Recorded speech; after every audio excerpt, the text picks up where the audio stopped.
All right, welcome back, everybody. It's good to be here. Ben is finishing his chapter. Good for Ben. Going to put that on the record. Thanks, Ben. So I'll pray us into the group, and then we'll get started.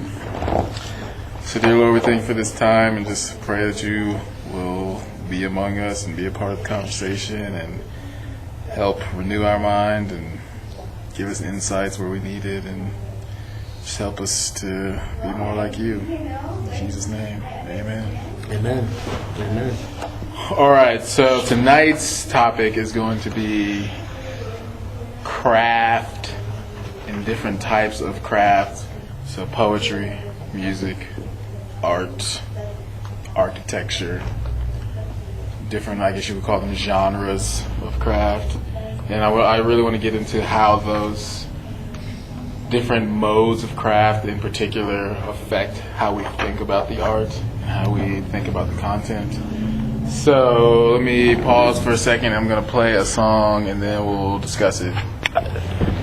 So the question was asked, was it played backwards? No, it was actually played in German. Yeah. See? I heard a couple words. There might have been some backwards effects on the music too. The reason I played that little, it was only a snippet because I didn't have the real song. But hey, Cristina. Hey, what's up? Good to see you. So I just played a little snippet of this track, and the reason I played it was because I heard somebody tell me about this. So this band Tool took a song and they recorded it in German, and all it was a recipe for like cookies or cupcakes or something like that. Yeah, like, I definitely heard sugar. So, and I heard, the reason why it happened because this person wanted to say, like, listen to this song and your preconceived notions are going to be because it sounds German and we associate German with Nazi and like evil and, bad things, that you automatically assume that the song is bad based upon the pure aesthetic of the song. So I just wanted to play that because I thought it was a fun thing to play. But yeah, like when I left off on the last group, I was saying it's important to think about craft and how the craft affects the actual content of what we're doing and how we perceive it. Because you could tune into a song midway on the radio and hear somebody say something like, I shot 15 people in the head, and then you hear that and get this reviled reaction to it, and then you want to change the channels. Like, this guy's talking about murder, and it's like, well, you didn't hear how he was saying, this is what I used to do, and I shot 15 people in the head, and now I don't do that anymore. Or that he's a wedding photographer. yes, exactly.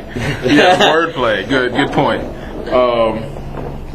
So I always remember when I was little, when I was that little, I remember the first or second hip-hop tape I bought was Snoop Dogg.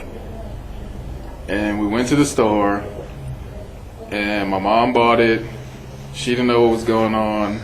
We got in the car, and I was like, I knew I should have kept my mouth shut because I was so excited. I was like, yeah, I got the new Snoop Dogg tape. I'm so happy. I can't believe I have this. And then my mom was like, she was like, I want to hear what this Snoop Dogg tape is about. Let me hear this. And I was like, oh my gosh. So I hand it to her, and she puts it in the cassette player in the car on the way home, and she's playing it. And the first skit is like this obscene skit of him in the bathtub with a girl, and it's like every other word is cursing, and she's like, this is profane, I can't believe this. And I was like, great. So then she took away my Snoop Dogg tape and gave me Boys to Men. I was like, great. And we went back to the store. Apparently the store was supposed to tell her that it had parental advisory because I wasn't old enough, but they didn't tell her, so they let her exchange the tape. So I find that interesting because we would watch movies at our house, and the thing that our parents always said, well, don't repeat that, or don't watch that, or you know not to do that. But I was like, okay, so you guys don't want me to listen to this tape, but I can watch a video where I'm hearing cursing, and I'm watching violence, and I'm getting to see other things. So I didn't understand. Like, I understood, but I wanted to hear them say it. I was like, so Mom, why can't I listen to this tape, but you want to let me watch this? And she would always be like, well, it's in context. So I knew what she was saying, but I just wanted her to come out and say it. Or really, I just want her to be like, you can listen to the tapes too.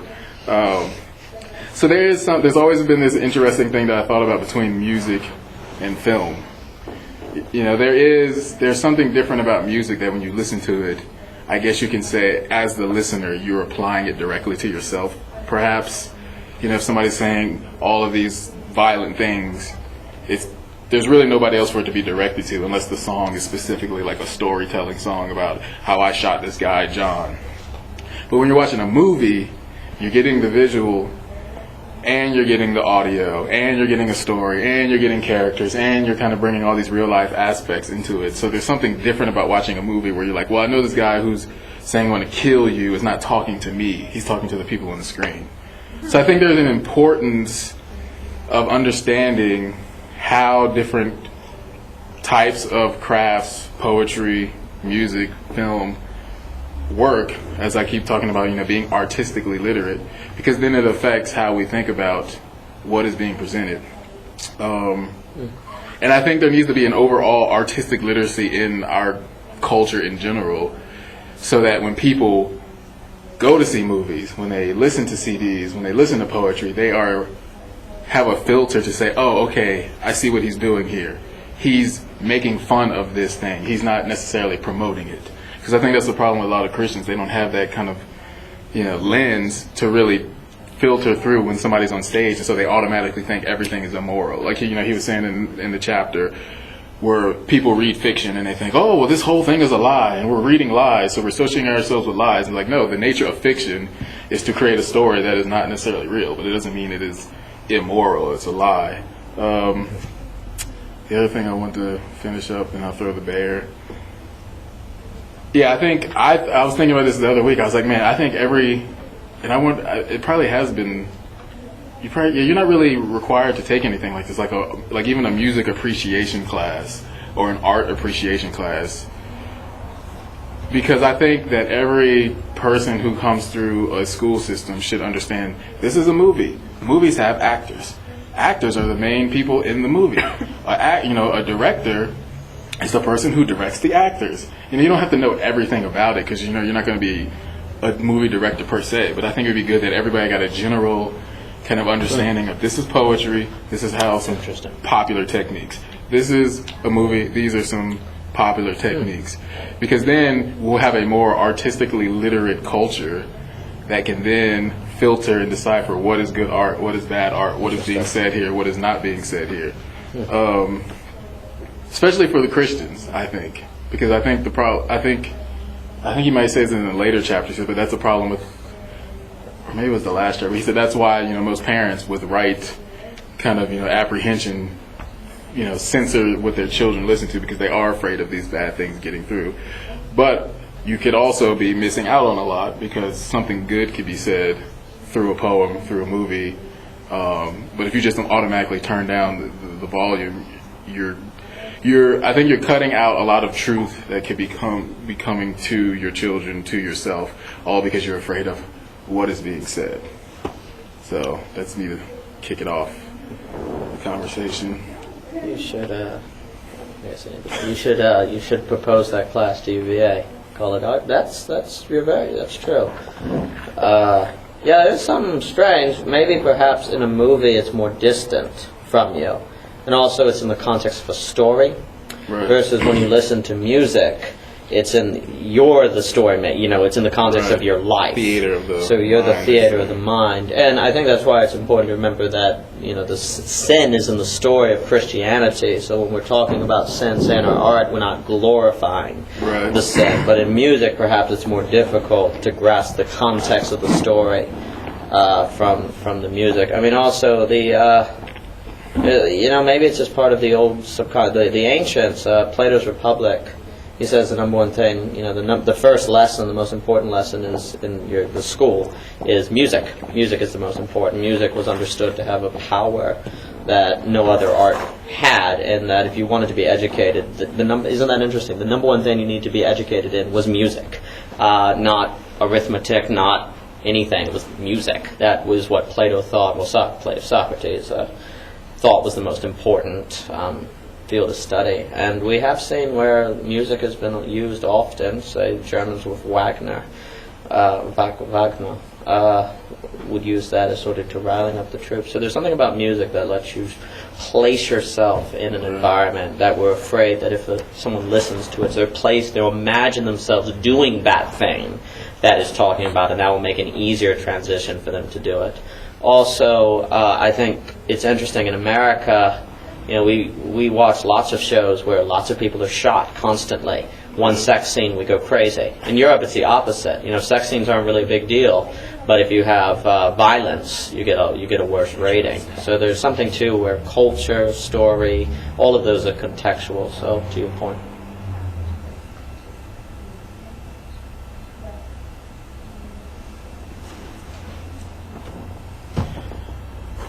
Yeah, let me just look at the chapter right quick. I'll pick out some points that he was saying. Hey Nick, it's good to see you, by the way. Thank you. I hope you had a good break. Very pleasant. When Nick came back, there was a rainbow outside. Like the moment he walked in there was a rainbow over there. It was amazing.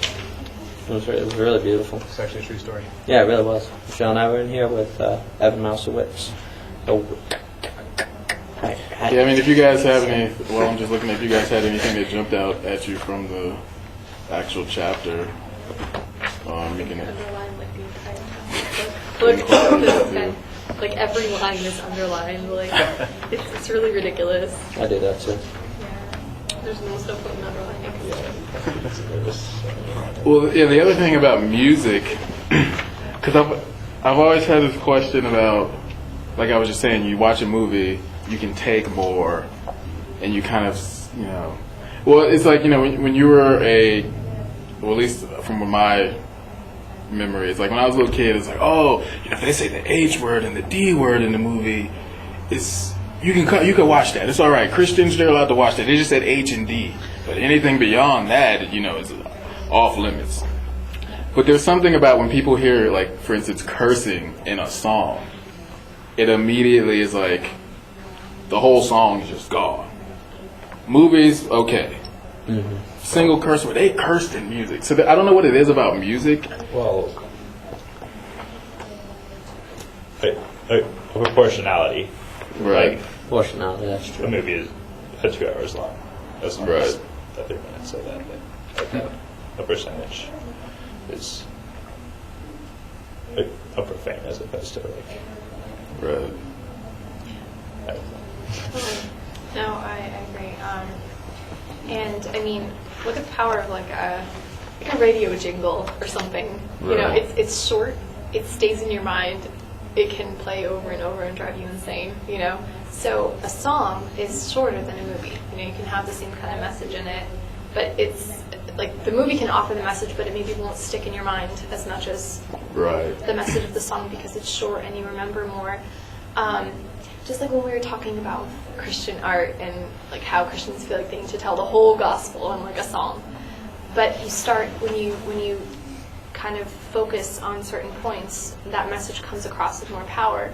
Right. So it's like it's more easily digested. So with music, I mean, you have average like 3 or 4 minutes, Right. and you really can get something across that the I almost said viewer, the listener will really be able to latch onto in a more whole way.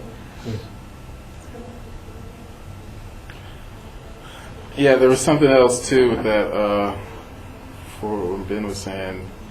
I think I haven't quite thought it all the way through, but there's something about music being the universal language between people, which makes it, I guess, more of a common art form that everybody can kind of unite on, that I think adds to the complexity. Because the thing that comes to my mind is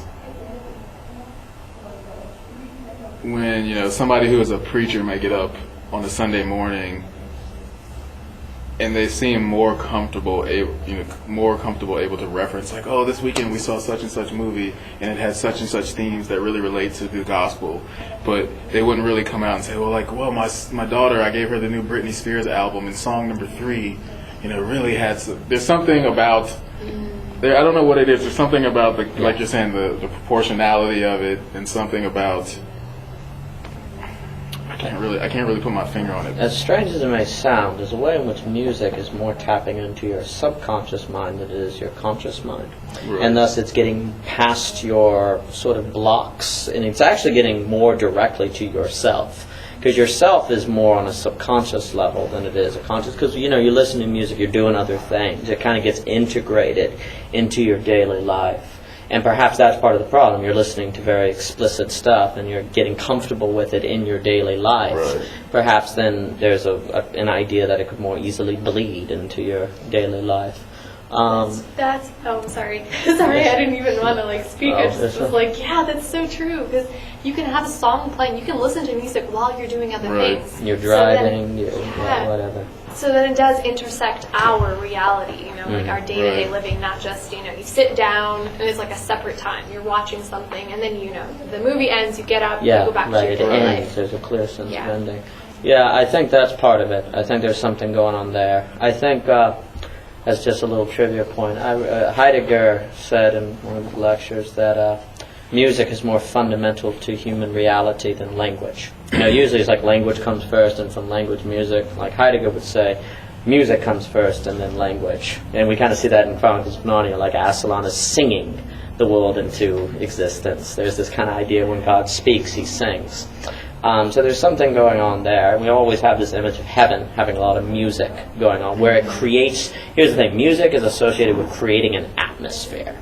So if your atmosphere is explicit and sort of full of cussing and violence, then it kind of almost, in a way, orients your soul or spirit toward doing that. So I think there's something there. I think also, to your context point, that's interesting. If I said a swear word to you in Chinese, it would not be a swear word. It wouldn't bother you at all. Right. So there's something in which swears and cussing and what is explicit, not explicit in the bad way, is relative to what you can understand, relative to your language. So it's relative to your context, right? Mm-hmm. Also, to that, there's a question we must ask, why are these words swear words?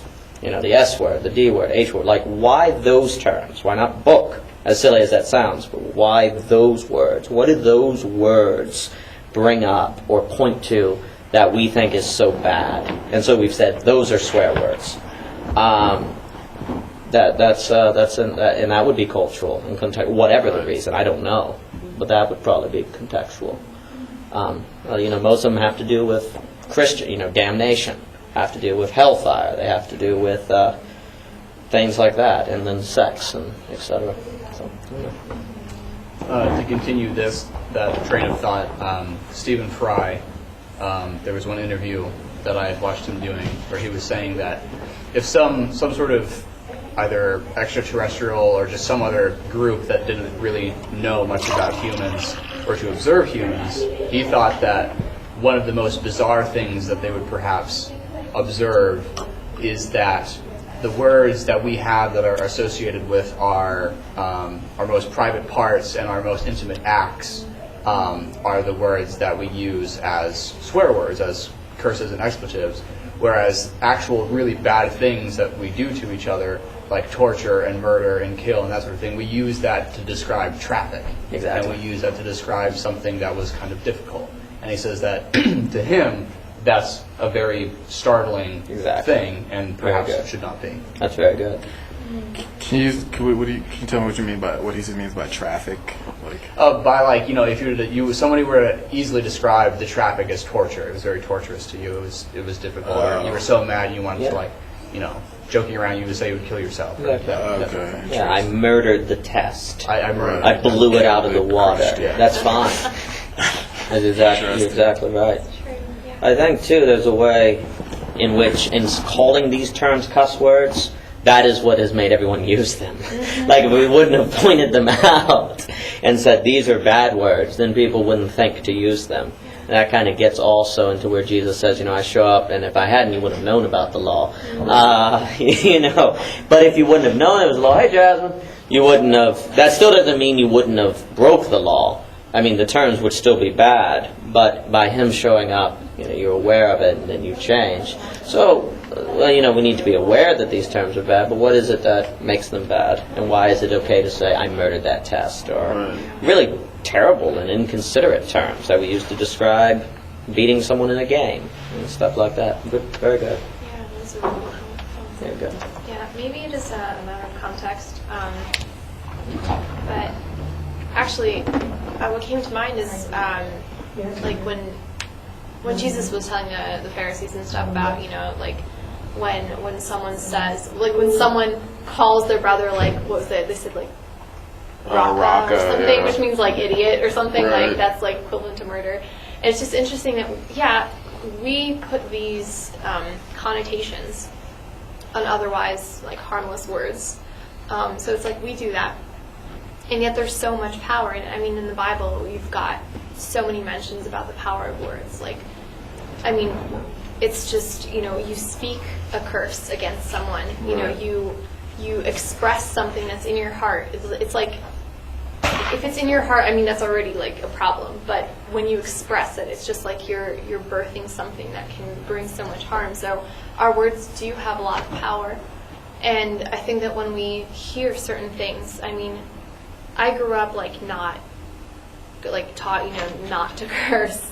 It was like, you know, I grew up in a Christian family, so, and I remember in my house, like you would never hear any curse words. I mean, in movies and occasionally music, but still, it's like, it was very foreign to me. And then when I went to high school, I remember it was like, whoa, culture shock. Like, it was just so different. And I remember for the first few months I had a problem because those words, because they were so foreign to me, they were just like playing over and over in my head. And it's not like I wanted to say them, but it's almost like I was so bombarded with them that it like, Right. I remember I caught myself a few times where I almost like let it out. And I was like, that's so weird because I don't want to. So there is power when something plays over and over in your mind. Right. So. Yeah, to turn it back to music, because as we're talking, I guess I'm thinking through, but something you said about the music versus the film, like making music as part of our experience versus a movie it's done. There is something there, because I always bring up that idea when I think of, for instance, you know, hip hop always gets this bad rap of being violent, and I'm like, okay, why is it that somebody can go to work and say, hey Bob, oh, did you see that new Arnold Schwarzenegger movie? Oh, yeah, it was great. He was like, you know, killing them, blasting them. It was destroying them. There was blood everywhere. I was like, oh, cool, I'm going to go see it too. There was an understanding that you went to the movie theater, you bought a ticket, you got your popcorn, you went in, you left, done. Nobody looks at Arnold Schwarzenegger on the street and is like, oh my gosh, it's the Terminator. I mean, you may say it as a joke, but you're like, it's Arnold Schwarzenegger. He's playing a character. Mm-hmm. You understand the nature of the craft is that he is an actor and he's playing a role. But if you buy the new DMX album and say, oh, did you get that new DMX album? Oh, no, my mom wouldn't let me have it. It's just, every song is about killing and murder and so much cursing.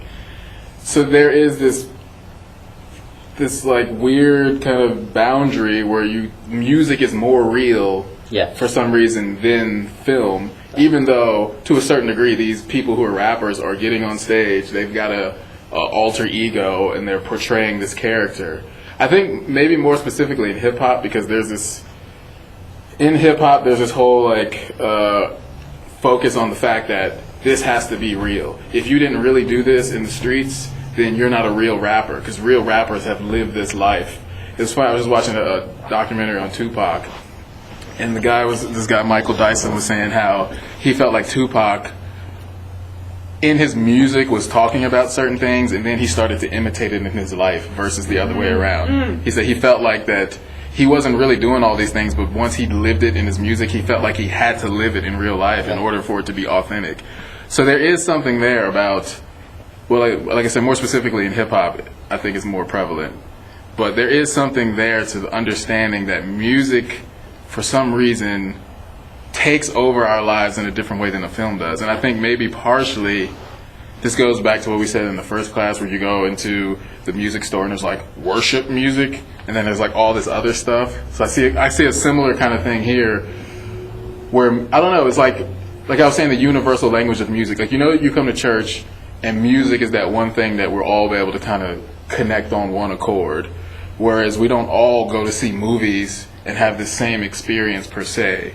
But we all know that we can get in front of a band, and I don't know, maybe it's the link that it's connected to worship, and worship more in the, you know, focused context of music as being a worship tool, because as we said, everything is worship, but you know, the functionality of music it tends more to what we call today worship.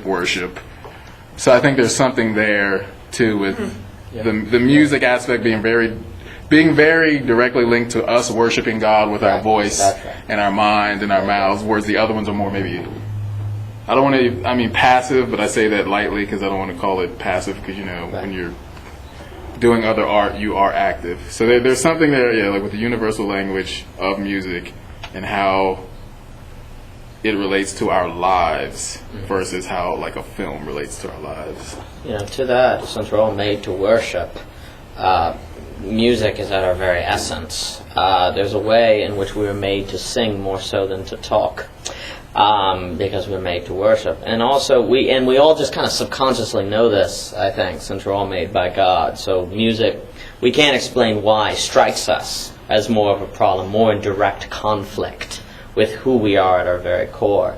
And also, when the church was putting together, they would say, okay, we're going to worship. No one said, they didn't decide to go with acting. They didn't decide to go with painting. They automatically went, well, we're going to sing. We're going to make music. Right. That has always been understood to be at the very sort of like heart of what it means to be human. Right. And I think we just all know that. I think the reason why music is more of a problem than film is because of our anthropology, what it means to be human, and we can't necessarily put into words. But since we're made to do music that praises God, when we're not doing that, and to the degree we're not doing that, the more extreme of the conflict we feel internally.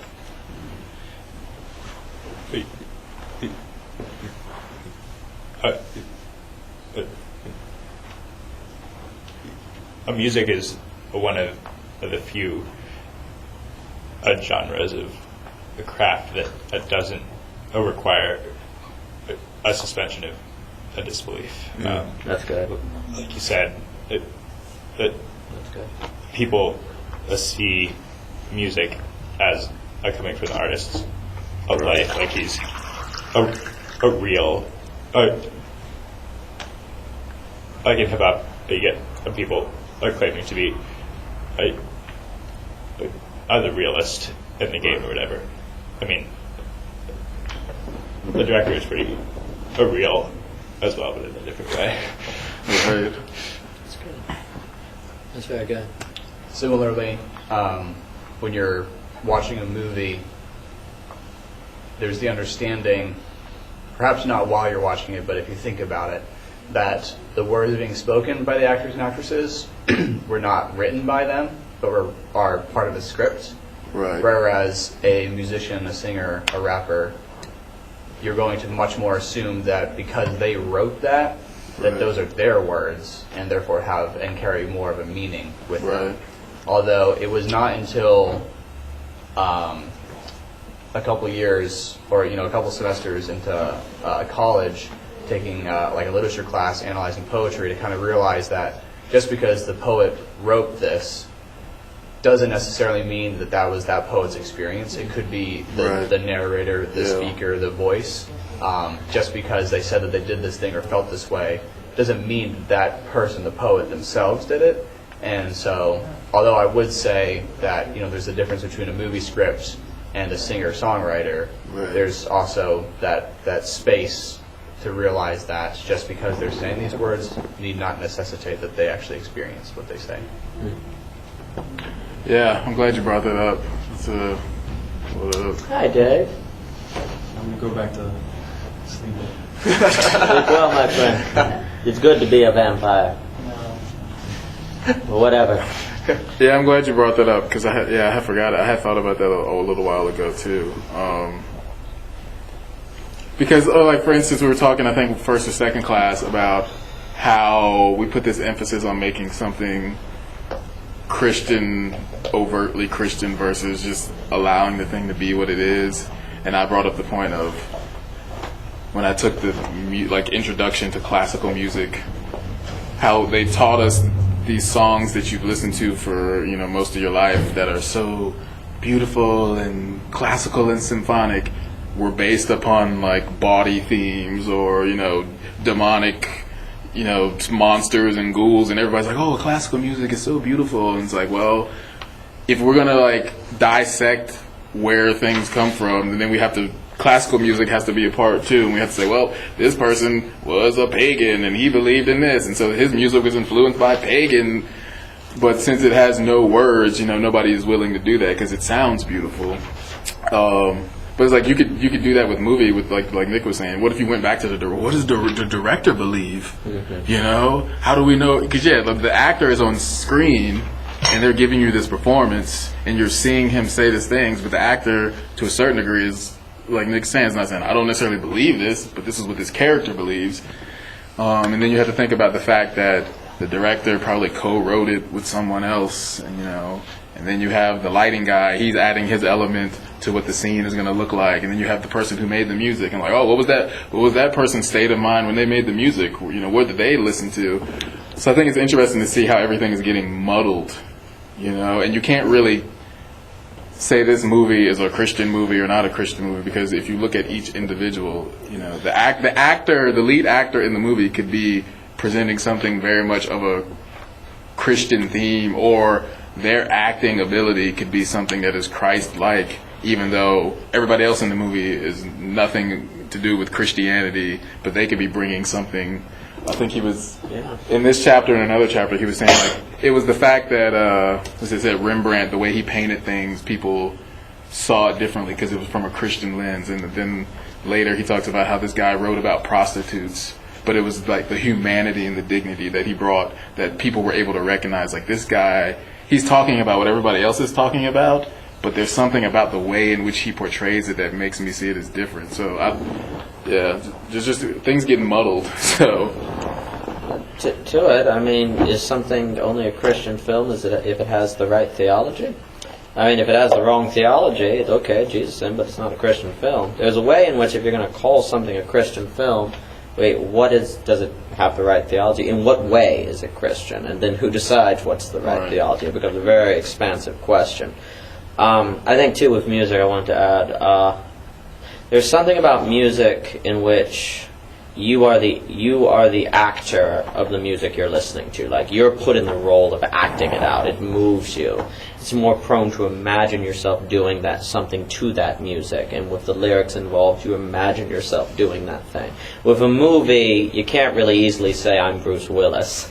You see him there. He's a separate person, but you can kind of imagine. So it's something where music.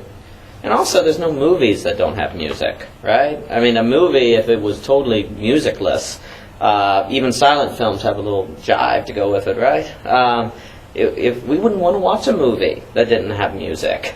Strangely, we wouldn't believe in it. It's like it wouldn't be believable if it didn't have music. It's like, it's not a movie, there's no music. So it's like we all imagine ourselves having some sort of soundtrack to our lives, that whatever we choose to listen to is the tunes.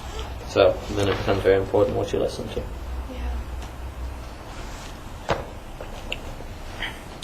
Yeah, I was thinking about kind of spinning off Nick's point. I remember when I was at an open mic, and this poet got up and he said a lot of the poems that I do are not necessarily personal experiences, but I feel like there's people in the world who don't have a voice who I need to write poems for. So getting back to the whole theme of how craft is, in fact, affecting what we do. You could walk in the middle of an open mic and hear me saying a poem about something, and if you miss the first word, it can completely change how you interpret what I'm saying. And not just that, but just, I mean, if I am embodying this person, saying like, this woman has no voice, like I'm speaking from the prostitute's point of view, who speaks for her? Nobody, but I want to write a poem about it.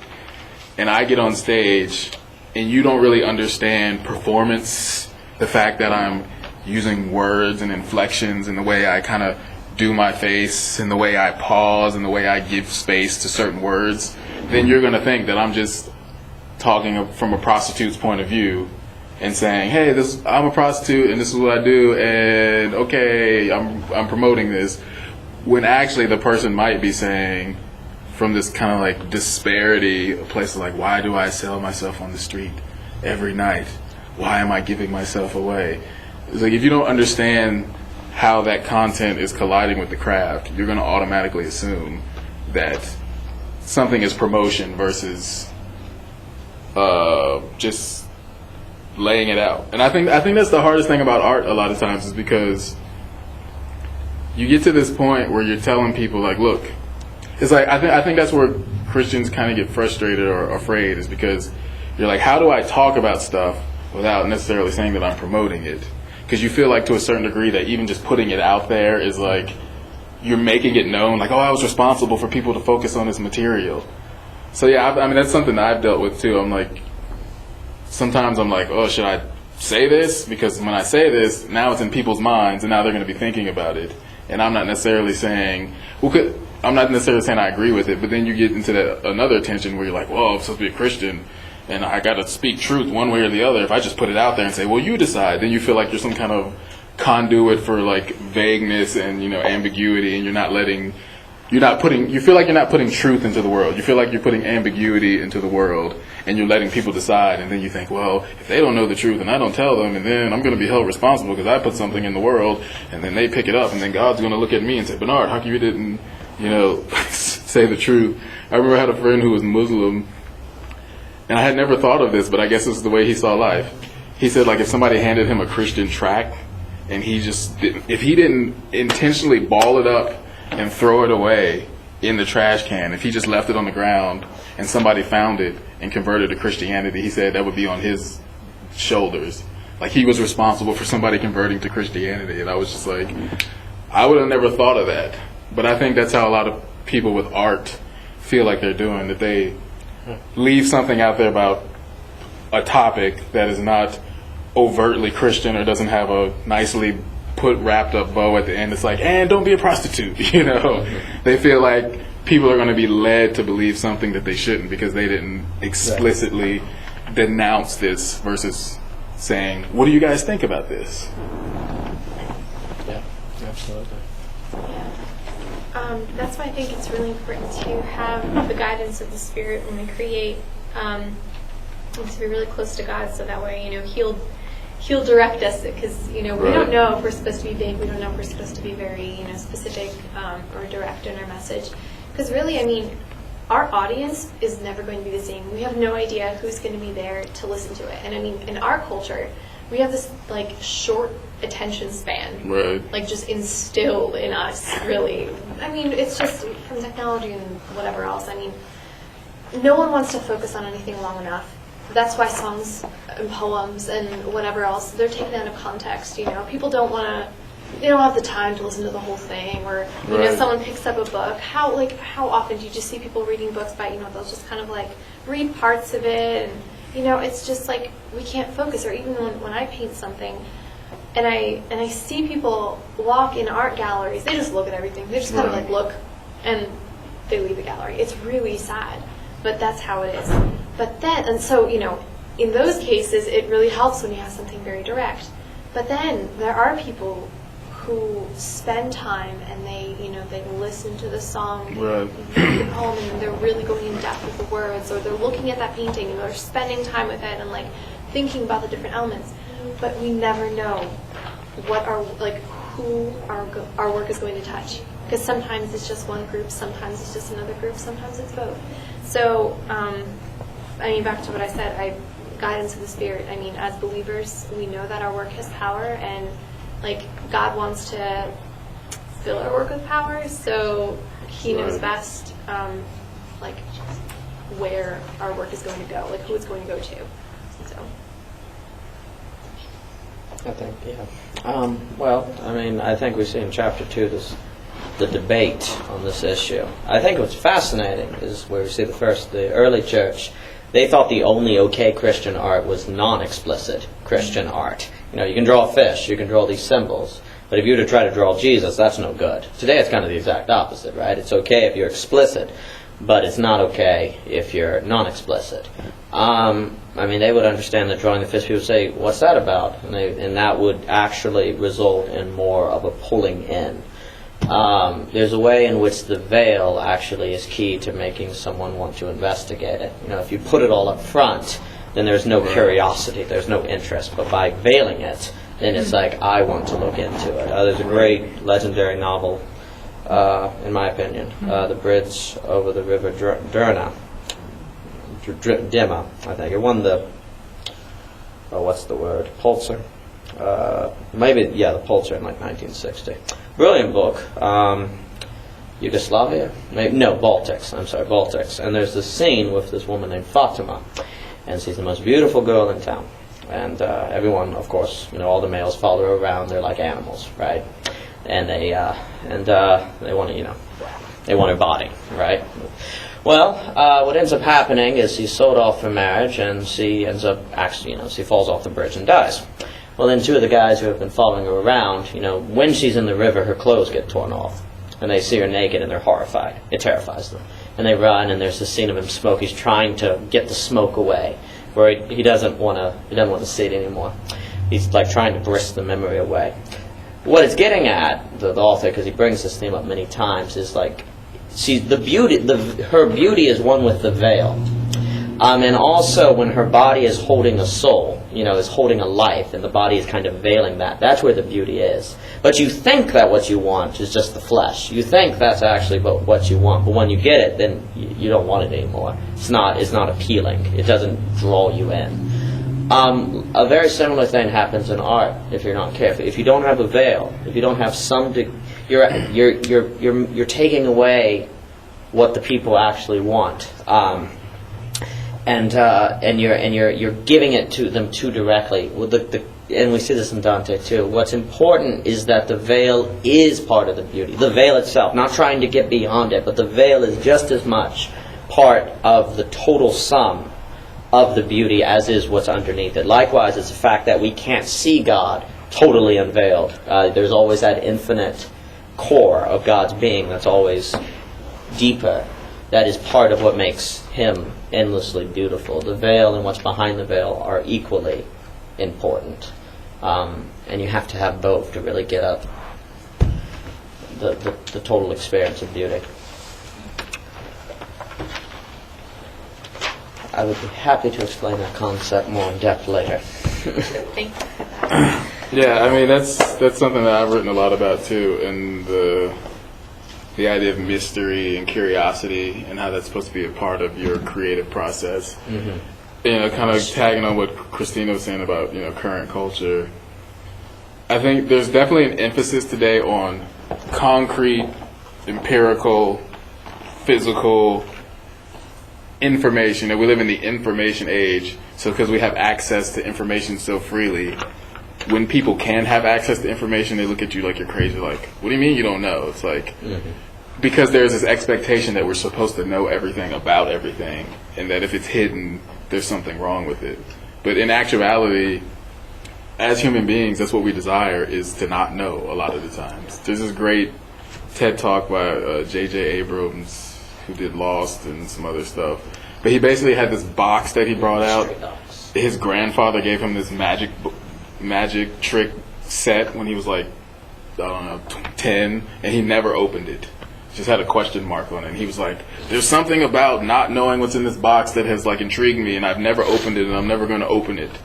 And so he said he tried to incorporate that into Lost. Like, the idea of withheld information is more exciting than known information. So yeah, I worked a lot with the veil image, like, the bride. I mean, if you think about even like strip clubs, they veil themselves because they want to reveal a little bit and then leave you wondering what's behind that. So I feel like that's how art. Or when. Yeah. You wait. Yeah. So I mean, there's definitely something to the veil, the mystery, the curiosity, because there's a part of it. Even if you're the most notorious control freak, you might still like a surprise birthday party.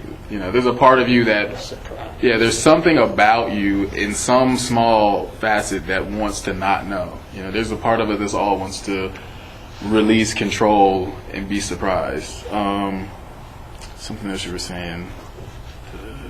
Like taking that idea, and I think, to me, when I think about art, I feel like I think about now like indirectness and directness. So thinking about the verse where it says the heavens declare the glory of God, I like that idea because it's something being portrayed, but it's not in your face. It's like you look up at the sky, you look at the planets, you look at creation, and there's something yelling at you constantly, but it's at the same time it's subdued. Yes. So I think that's an example of indirect, and then there's an example of direct, where like the human part of God's creation, right to one another face to face, we're letting it being known, without any kind of covering. But even still, there's mystery within each. I mean, it's so many layers to it. But overall, thinking about things directly and indirectly, one of my favorite things was Dorothy Sayers. She has this book called The Mind of the Maker, where she compares like all these theological principles to artistic process. So she says people will read a book and they'll finish it and they'll love it, and then they'll go wait in line to talk to the author, and they'll get to the front of the line and they'll be like, okay, I must know, what is your reason for writing this book? And then the author will say, this book is the reason. And like they're disappointed because they thought there was so much more behind it, some big story, some deeper meaning. And she says, there's some things that just within themselves, the meaning and the craft itself are wrapped up together. So I think, like you're saying, there's places for straight out saying like, okay, this is God and this is the Bible and this is what this is about. And then there's other times for leaving people with some mystery. And I think the mystery is very important, because when people have to like dig and search for themselves, then it means something to them. So when I go see a painting, and there's not some little card on the side telling me what it's about, then I have to go and think. I have to like, what does this mean to me? What did I get out of this? Versus being like, this is about, Jesus walking on water, and the reason I use blue is because blue is water. It's like if somebody's explaining something to you all the time, number one, it's boring. Number two, you're not working for anything, so it's definitely not going to mean anything to you. So I think that whole attitude has been lost, just working hard, definitely. Seeking on your own. And I think I'll probably get more into this at another time, but I think something else that has happened currently in culture is this loss of the audience having to participate. Yeah. So you come to the concerts, like, entertain me, play me some songs, go. You go, like you're saying, you go to the art gallery. Where's my art? You just walk around, great. You're just like consuming things constantly, and you're not bringing anything. You haven't done your own reading. You haven't looked at any other artists to say, oh man, this reminds me of such and such, which I was looking at. Oh, that's really cool. Now I see the connections. So everybody's kind of waiting for stuff to be presented to them. So when you do art, people look at you like you're dumb, because they're like, well, why didn't you just lay it out for people? It's like, because I wanted you to get something out of it. I wanted you to, the hands. Yeah, they all shut up there. Go in the middle. You got to die for it. I'm going to be the shortest of these comments, probably. So, I think that the reason that we've lost our attention span and therefore a willingness to like appreciate a subtlety and directness in art is just because of like a bad advertising that's all about just of visibility and stuff. Right. Advertising that has art in it, like a jingle or something, is more effective. Like you see the Coke logo everywhere, right? And that's just in your face information. Yeah. I think that's good. That's good. Rachel. I was reminded in this conversation about this part of this chapter, which I was fortunate to borrow off of Daniel, that talks about a debate over icons. Yeah. And there were interesting words for two approaches to thinking about icons. And it was a group of people they were calling in this text iconodules, or those who believe that the icons have spiritual power themselves, that a person can go and connect to the spirit of what's depicted in the icon in a real way, because there's a precedent of spiritual power in physical form by Christ's presence on earth as a person. That there's a physical form to divinity that God gave in Christ. The other perspective is what they are called iconoclast, which claims it's not possible to paint glory and that people will be misled by these icons. So the one idea says you have something that you're not worshiping the thing, but you're using the thing almost to go through it. And it's very much like a logo to something, that it's pointing to something else. The debate came in from when there's an icon, you're worshiping God, but the tendency with people is to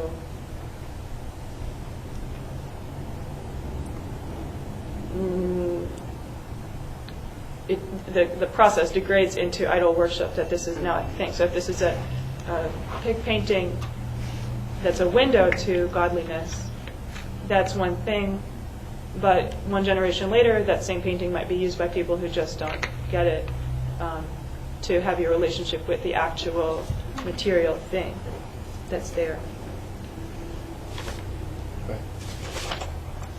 And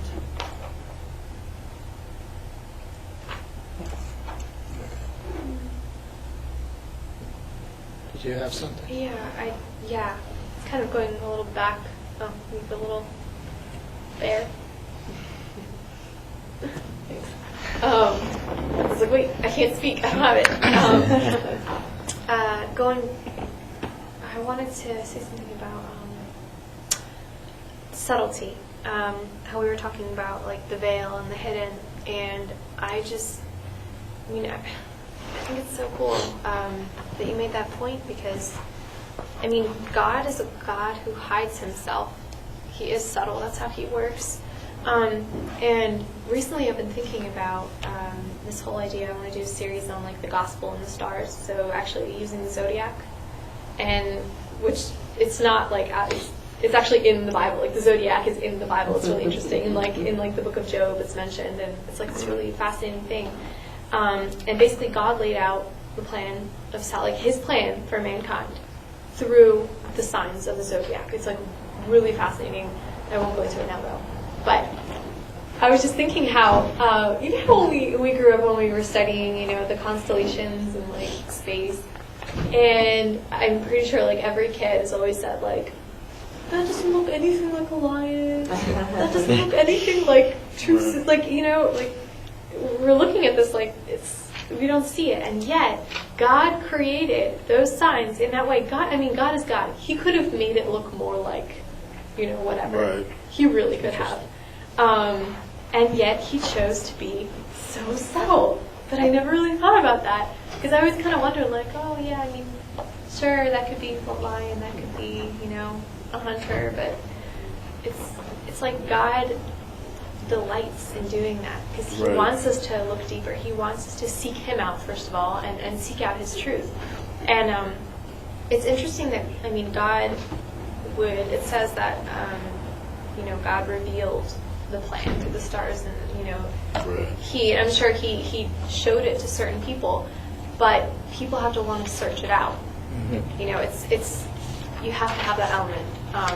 So just wanted to drop it in there, because the whole subtlety things are really starting to stand out to me. What's extraordinary is that when God is explicit and shows up as a man, he's still subtle. It's like he's a human. He looks crazy. Even when God's speaking to someone directly, it's one person out of the entire planet. Think about that. Like today, we're like, well, God doesn't speak to people anymore. Right now, someone over on a mountaintop in Africa, one-on-one, God's speaking to. And that, so even when God is explicit, God is subtle. And that in God, there's this perfect blend of the explicit and the subtle. Right. Also, to take from an essay by Flannery O'Connor, which I think has the best definition of mystery, which gets into the veil and all that you're saying. Mystery means that the more you know about it, the more there is to know. There's still more to know. It's not, we associate veils as disabling, mystery as turning. No, it's this constant going forward. It's true infinity. Because if you could actually know infinity totally, then it wouldn't be infinite, right? So infinity, by definition, to be meaningful, has to be a going forward, and yet there's always something ahead.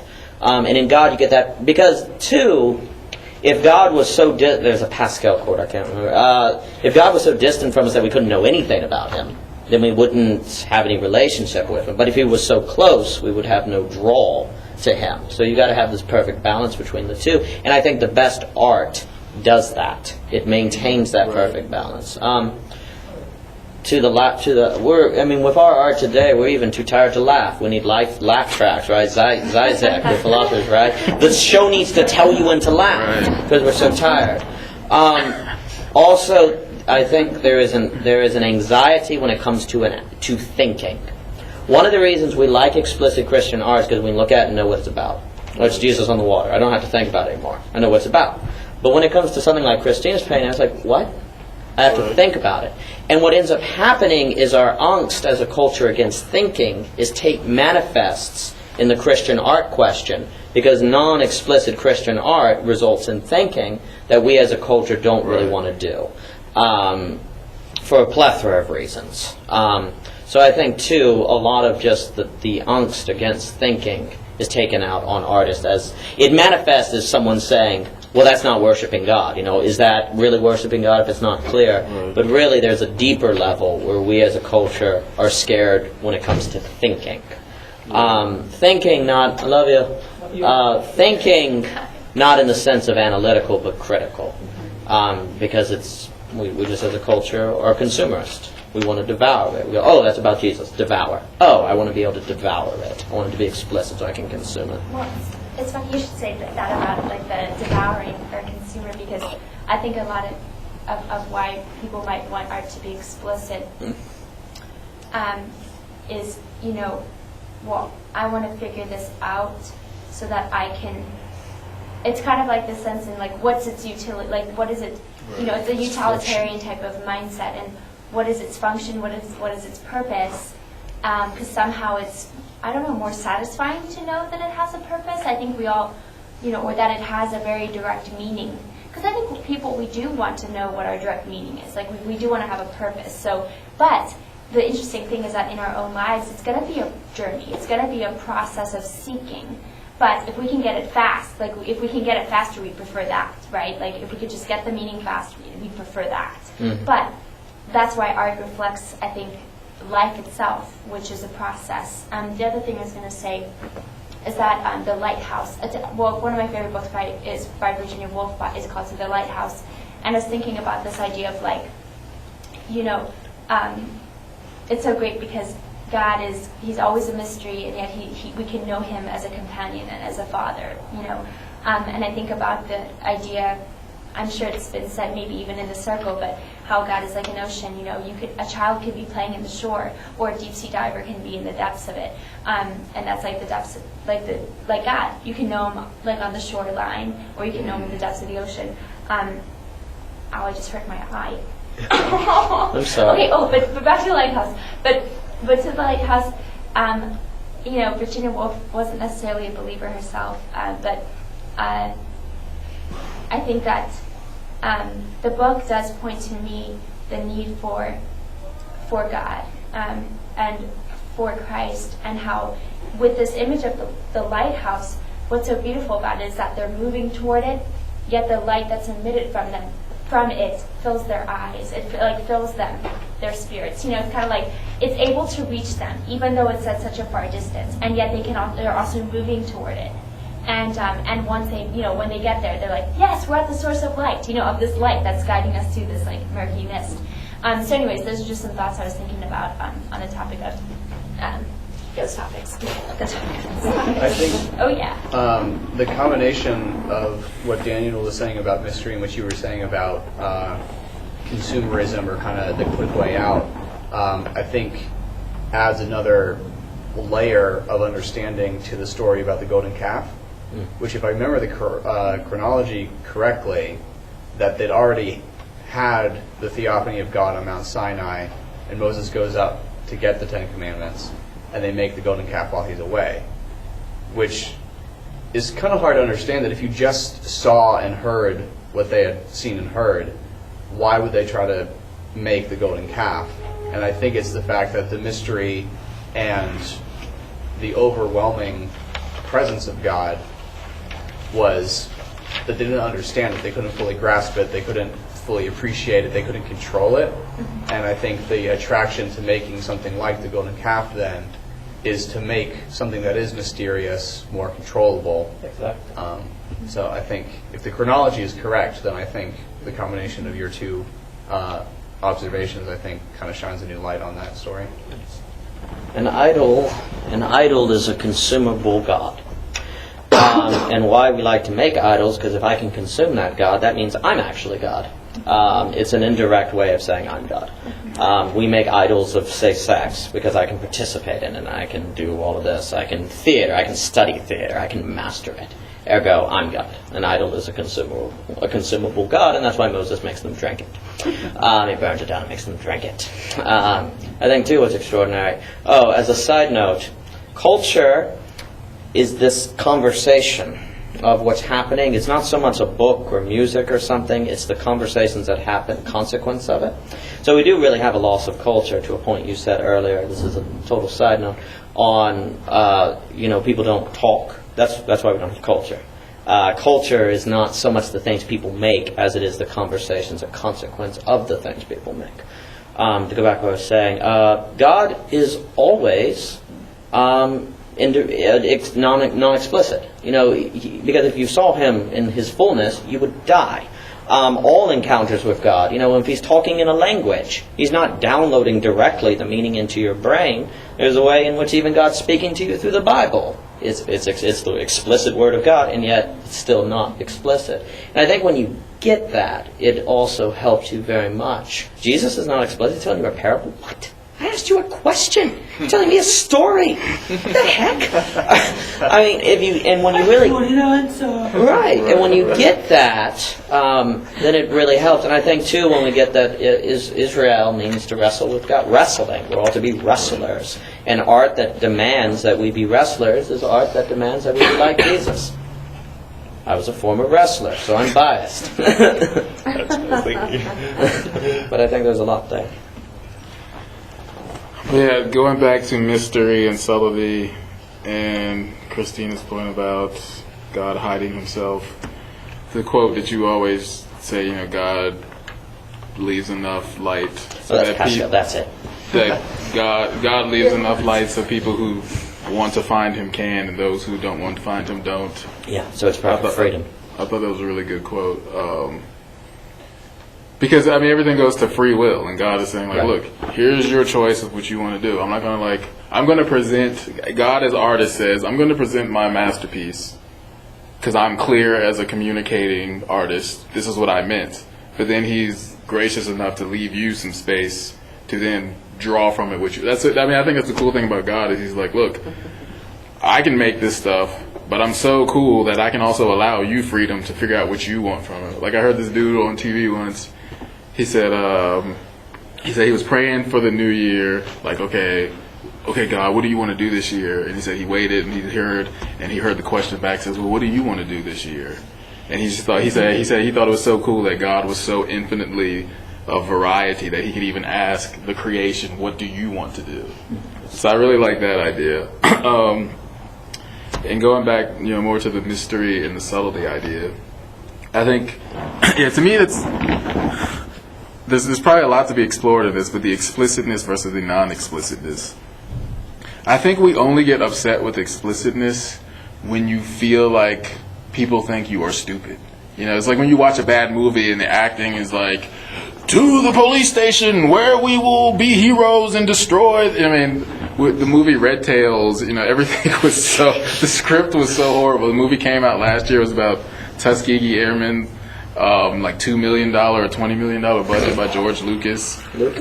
Yeah, it was. Surprise. The HBO original movie was so much better. But there was this one scene, and I remember from the first HBO original movie, the scene, and I guess they translated to this one. So the Tuskegee Airmen are these black fighters who are protecting these bomber planes with the smaller fighter jets. And so when the German jets come and attack, they have to break off and shoot down the jets because the bombers are too big and cumbersome, to maneuver. So the German jets come, and then the Tuskegee Airmen fire them, and the two white guys in the bomber plane say, giving up glory to save us. And it was just like so expository, so explicit. It's like, we got it. It's like, we don't need to hear you say it out loud. I mean, and think about the best acting. You're never impressed by acting where people are overtly like expressing the emotion. I remember hearing somebody critique Morgan Freeman and somebody else. They said, or Clint Eastwood. They said both of them in the scene underacted each other or something like that. And then like Denzel Washington had a quote where he said, he's like, when you get in the scene, he's like, it's not like you want to get, he's like, you don't see it as this competition. It's like, I'm going to get here and destroy this guy in the scene. I'm going to be the guy who's up front, and they're going to see how, he's like, no, you want somebody of equal caliber so that you can play off one another. So there is this desire for actors to, not be up in the forefront to a certain degree. It's like you have to be enough in the forefront that people see you. But after a while, you want that character. You want the personality of the person to fade away. Like after a while, that's the cool thing about movies is that after a few minutes, we talk about suspension of belief, and then you're looking at Denzel Washington, and even though you've seen him in 70 movies before, you're now like, I'm not looking at Denzel Washington. I'm seeing this other Someone guy. else. Even though you're looking at his face, and you're like, that's Denzel Washington. That's Denzel Washington. So yeah, the explicitness is good. I think explicitness is good.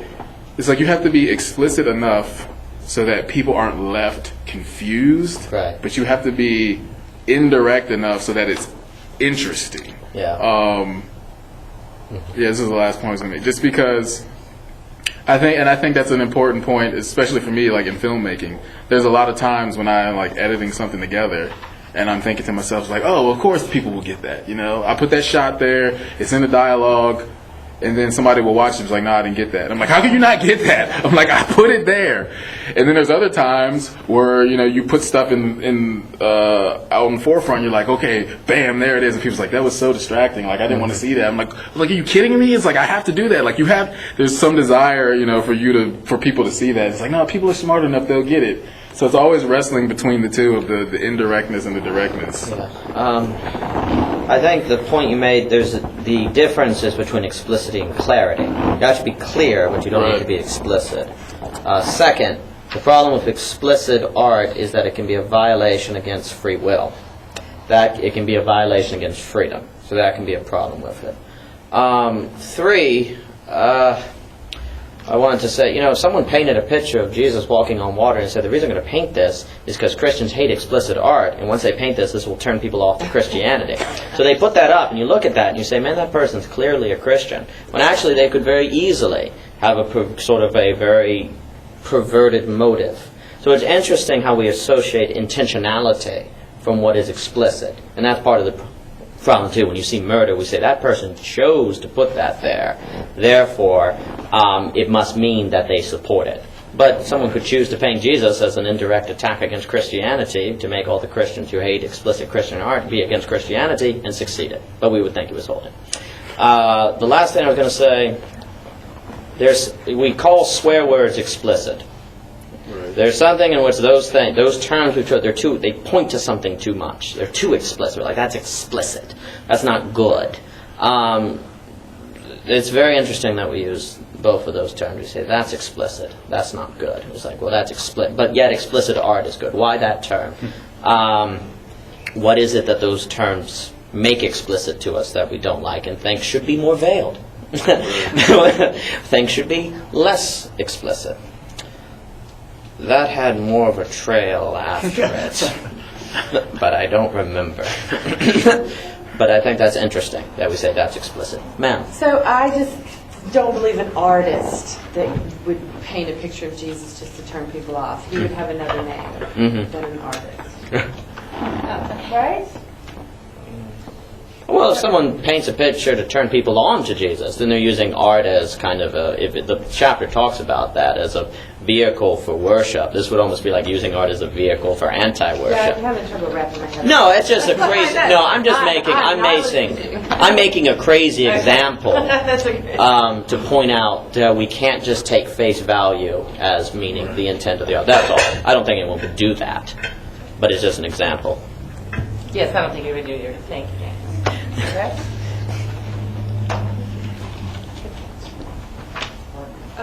I was struck by the beginning, the very first paragraph of the chapter. I think when I went to it, I had a lot of hopes and expectations for what it would be about. So I really noticed which words were chosen for the first paragraph, and there were two phrases just from that beginning, which they refer to.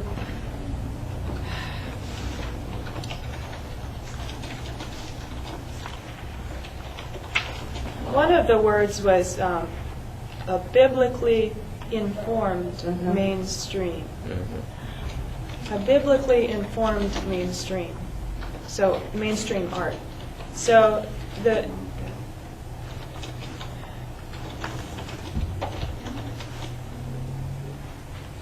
actually, just for fun, I said those words to myself a couple of times. Biblically informed mainstream art. Mainstream art that's been informed by the Bible. So, biblically informed mainstream art, and I said this to myself a couple times, and then just for fun, I made an acronym out of it, and it was BIMA, B-I-M-A, and I thought for a minute, what does that say to me, BIMA? And the first thing that came to mind was beams, like a 2x4, or like sunlight, and A, like the first letter of the alphabet, which is one of the only words that I know in Hebrew refers to a door or a door frame. So the image that came to mind from the words biblically informed mainstream is like a door frame. So I guess I was just thinking about something that could come through a door and would be easily accessible for anybody just walking by the door. That they would be knowing that there would be some light coming out of that piece of art or item that has been produced by an artist that would be, the words biblically informed. The second words in that beginning paragraph that really got to me were the words. It was the writer was talking about how not everyone is looking for the mainstream for Bible things. And what does it actually say? It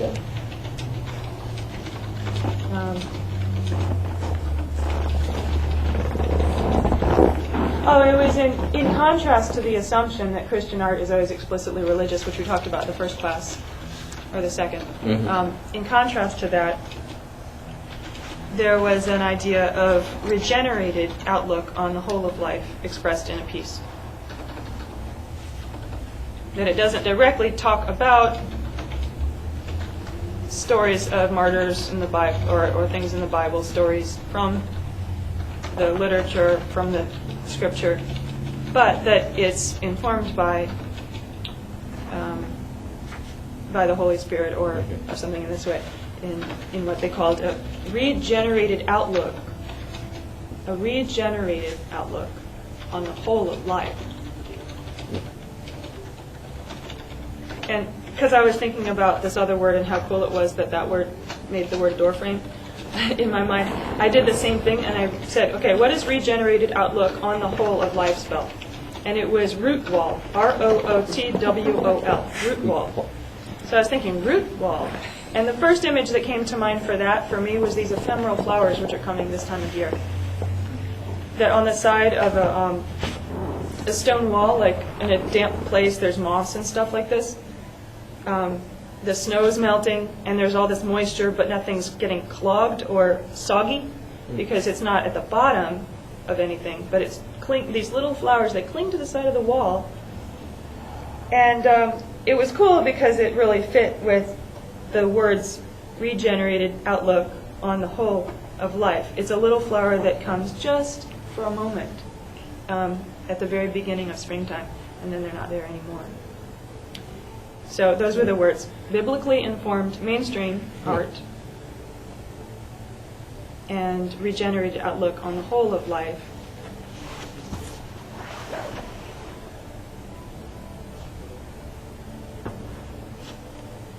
That flower is beautiful. I just want to say your mental processes are golden. Like I have never met anyone that thinks like you. It's really, beautiful. really interesting. It's awesome. Yeah, it is awesome. I agree. So beautiful. You should smell my laundry. That's beautiful. It's a beautiful image. Oh my goodness. Did anyone have any points that went off of that? I feel like, actually, how many of you have the book? I feel like, alright, I feel like we should, does everyone own the book? I just ordered it the other day. Okay, alright. So, yeah, I think it'd be cool if everyone actually had the book. So I could be like, hey, turn to this page. And Yeah, I did a lot of underlinings. Yeah. It's a great book. There's so many points. There was one thing that really, really stuck out to me. There was like actually a billion things that stuck out to me, but are we still laughing? I'm just giggling. I'm just ignoring me. Is that what you mean? I mean, I also had the image from this root wall word of like, a show where there's everybody's watching the Christian who's rock climbing, and the rock climbing harness is attached to a rope, and that's looped up at the top, and the guy who's doing the spotting is this baby who's like in a manger, and they're all watching like, can the baby keep this guy from falling off this rock? That's awesome. That was awesome. Sorry, I can't speak. Thank you for Christina, that. you're going to paint that. I'd like to see you paint that. Yeah, that's going to be my next painting. That'd be awesome. Definitely. It's going to be awesome. Okay. Back to what I was going to say. What was I going to say? Okay. All right. In the book where it talked about how originally, like in the early church, there was no Christian art, and then you had none of these symbols, and it actually offended the pagans because it was just like, what is this? Like, you don't have anything that, anything explicit.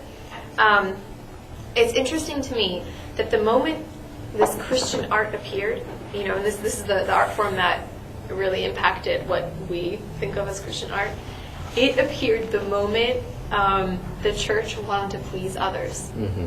I thought that was very, very interesting. And it affects us to this day. And, we know that there are good things that came of it, but there are also a lot of, it's just, I don't know, we know that it encouraged a lot of like a little bit more pagan practices. Now it's led to this whole box that Christian art is in. So it all began because we, or Christians, or whoever that was in charge, was they were just wanting to please and wanted to be accepting to an audience, which is what we're struggling with sometimes. We want to be accepting to the Christian church, Right. or we want to be accepting to like the secular world, and so we have this, we try to speak their language, just like the church wanted to speak the language of the pagans by putting these icons and symbols and statues in there. So.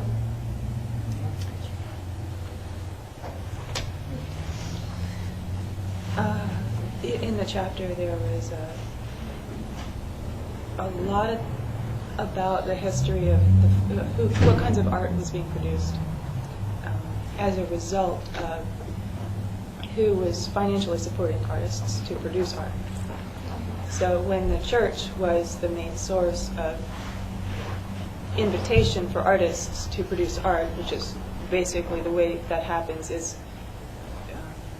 we'll give you enough money to live if you'll just make this art. Then lots and lots of Christian art was produced. When funding for artists came from landowners, then there was more art. A picture of my estate, picture of my wife, picture of my horse, picture of beautiful faraway places.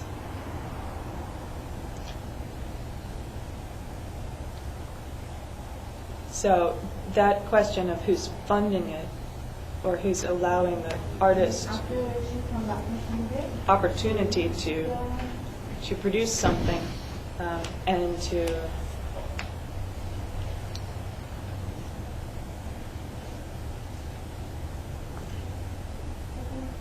invite a high quality of craft. For many people, getting paid for your gig is the thing that makes you get it together and make your band real tight, or getting paid for your craft at the farmer's market is what makes you motivated to make it really good, or to make lots of them until you're really good at it.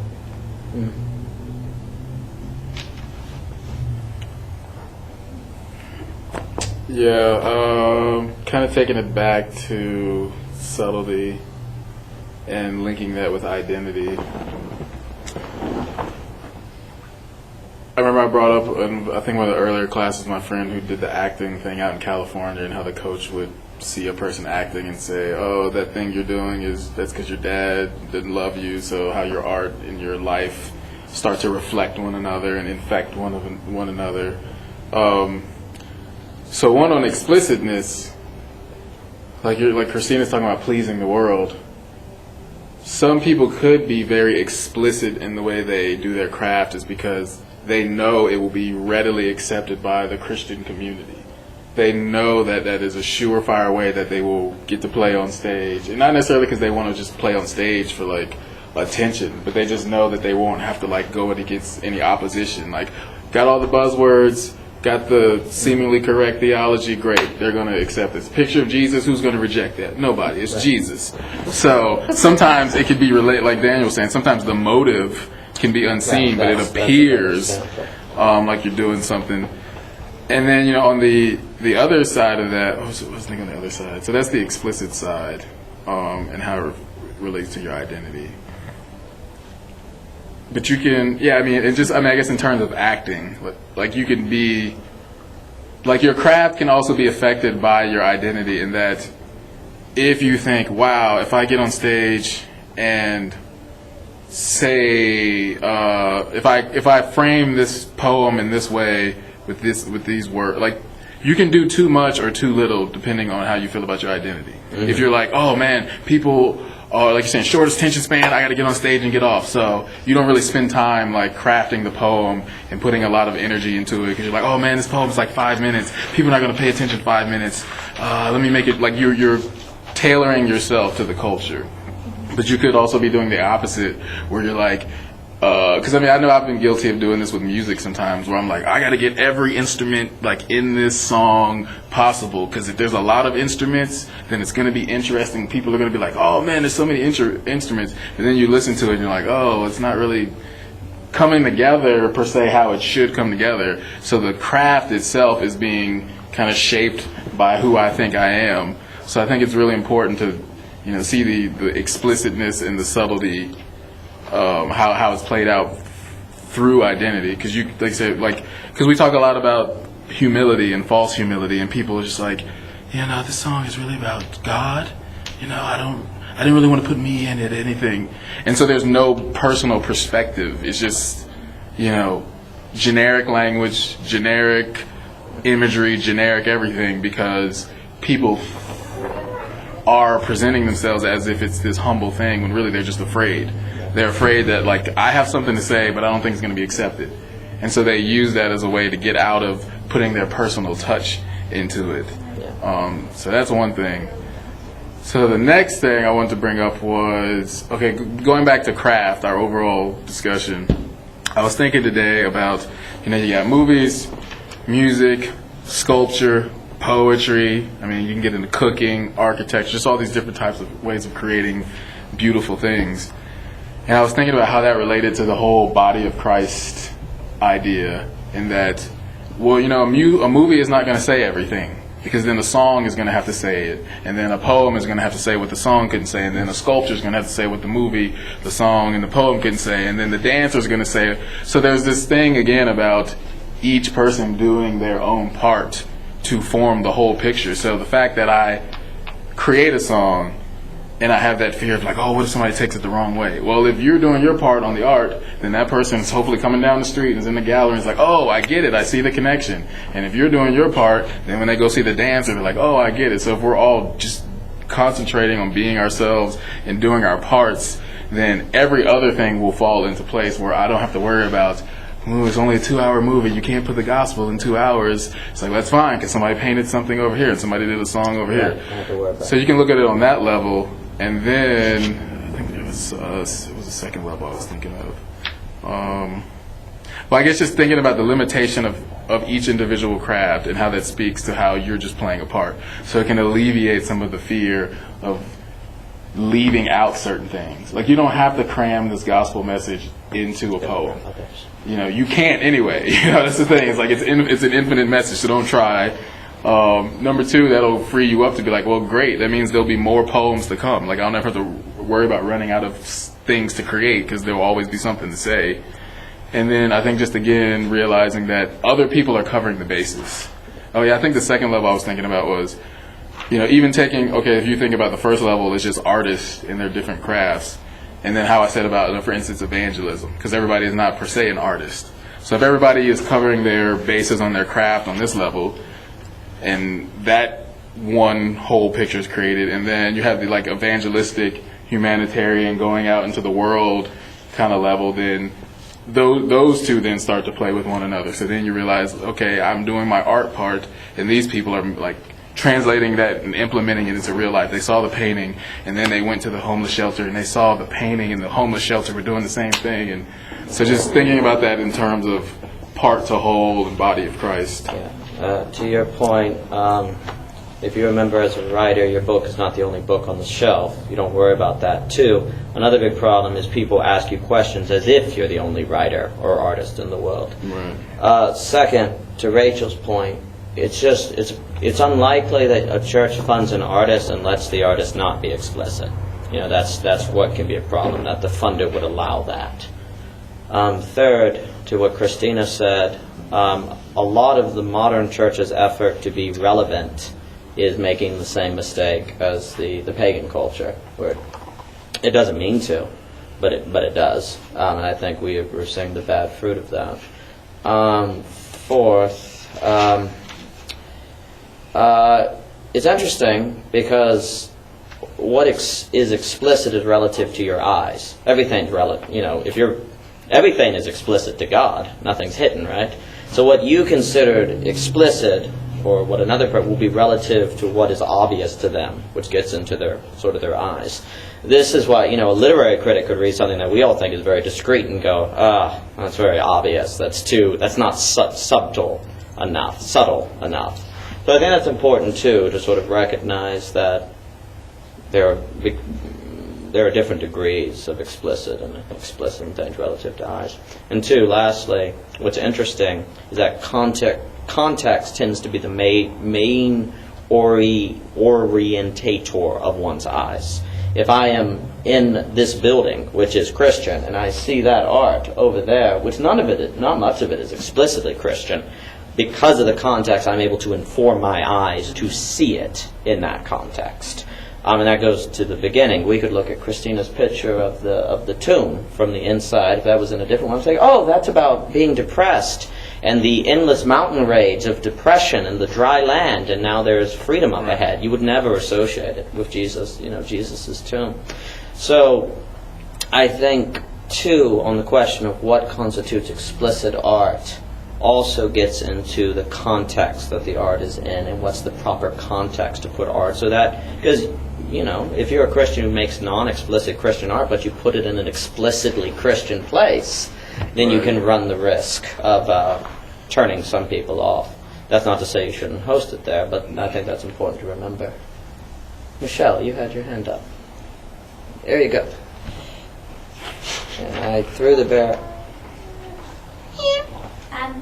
So I was going to say something when Bernard was talking about you're saying like how let's just do it this way so that they'll like be happy with it or whatever.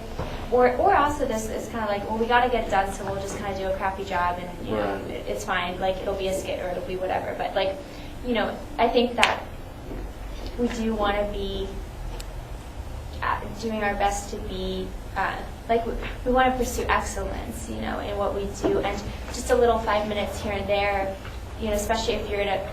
I guess this maybe applies more to like work than specifically art. It can if your work is art, but it's kind of like you don't want to just do anything because it will suffice. You know, you want to do an excellent job at it. And I was thinking about like children and when I take care of kids and how, you know, it's like it's bath time, we're getting ready for bed, and it's just like a crazy house, and you know. And then it's just like, okay, time for prayers. Like let's all sit down. Like and like one of the kids has underwear on his head, and like you know, it's just like this. Like, not always, but like this is. And it's just like, okay, can we, you know, like time for prayers. Like let's bow before God and pray to Him with these like toddlers or 4-year-olds. And it's like there could be a very like a sort of just a give up spirit of like, okay, well everything's crazy anyway, so we'll just have quick prayers or something, or maybe we won't do prayers tonight or something. And I think like obviously the hope is that like, yes, it is crazy right now, but we're going to kneel before God and pray right now, you know, and we're going to uphold that because the children will take something away from that as they grow older, you know, that mom and dad didn't skip prayers because we were crazy, you know.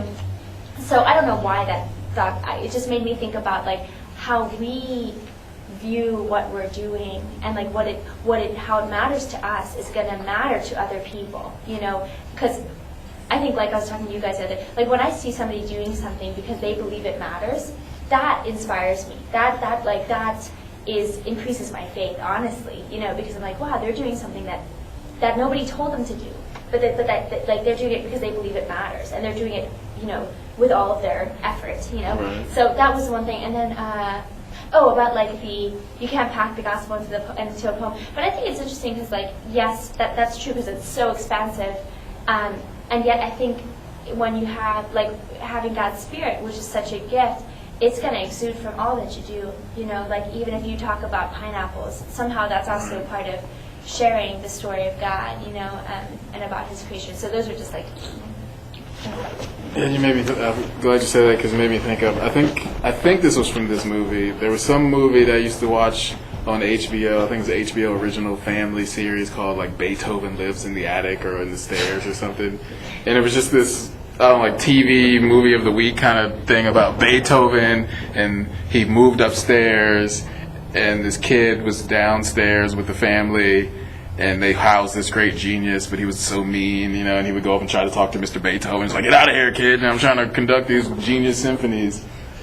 So I think it was the same one where somebody in the movie went to their friend's house who was a great artist, or he had these two huge paintings. It was a huge, like, 6x4 painting of, like, a Greek god or god, and then right next to it was this, like, 2x1 painting of a pear, and the guy said something like, the pear by Degas will, impresses me much more than the 10-foot painting done by a god. Just what you were ending on, that idea that this guy was more impressed by the painting of the pear done well by an artist than the content of something that was supposed to be great. And it's going to connect to something else I was just thinking of. So yeah, like Daniel was talking about context of artists. So yeah, if you have a, explicitly like church gallery or Christian gallery, people already kind of have these shields or lenses that come up because you're thinking, okay, we're all here, we're all Christians, we all believe the same thing. So you're already kind of reading things through that lens when you see it, and you're already trying to apply that meaning. And that can be problematic in that I think that mindset often lends itself to like allowing for so much mistakes, so much grace, like, oh, well, we're Christians and this was a Christian gallery, so I know what they were trying to say, so I'm not going to really like critique it fully or critique it in a real way that I would somebody else's artwork. So if you take that same artwork and put it in a non-Christian context, because people are nice and they don't want to hurt feelings, and because, you know, we don't confront each other in culture in general, people do the same thing even if they're not Christian. They give you the little nice smile, oh, good, you know, that's good, you know. And I think it goes back to what I say about art illiteracy. I think a lot of reasons why people can get away with doing bad art is because people look at themselves and they've been told, you're not an artist, you're not creative, and so when they see somebody who does at least try, they're like, well, I could never do that. That's great. And I'm like, that's not good enough, though, just because somebody can never do it. Like, there has to be a standard or a bar somewhere. Just thinking about craft and how, you know, when you start putting it together with Christianity, that marriage that can happen where I think it can be, like I said, too easily judged, or should I say judged more lightly because people know it's Christian. And people, even who aren't Christians, look at it and say, "Oh, well, they tried. Oh, and they're talking about something moral and good. Oh, yeah, I can't comment on that at all because it's moral, it's good, and you know, I would be a mean person for doing that." But I think it's important to have a strength in structure because what's the point? To have your content be equal with your strength is important.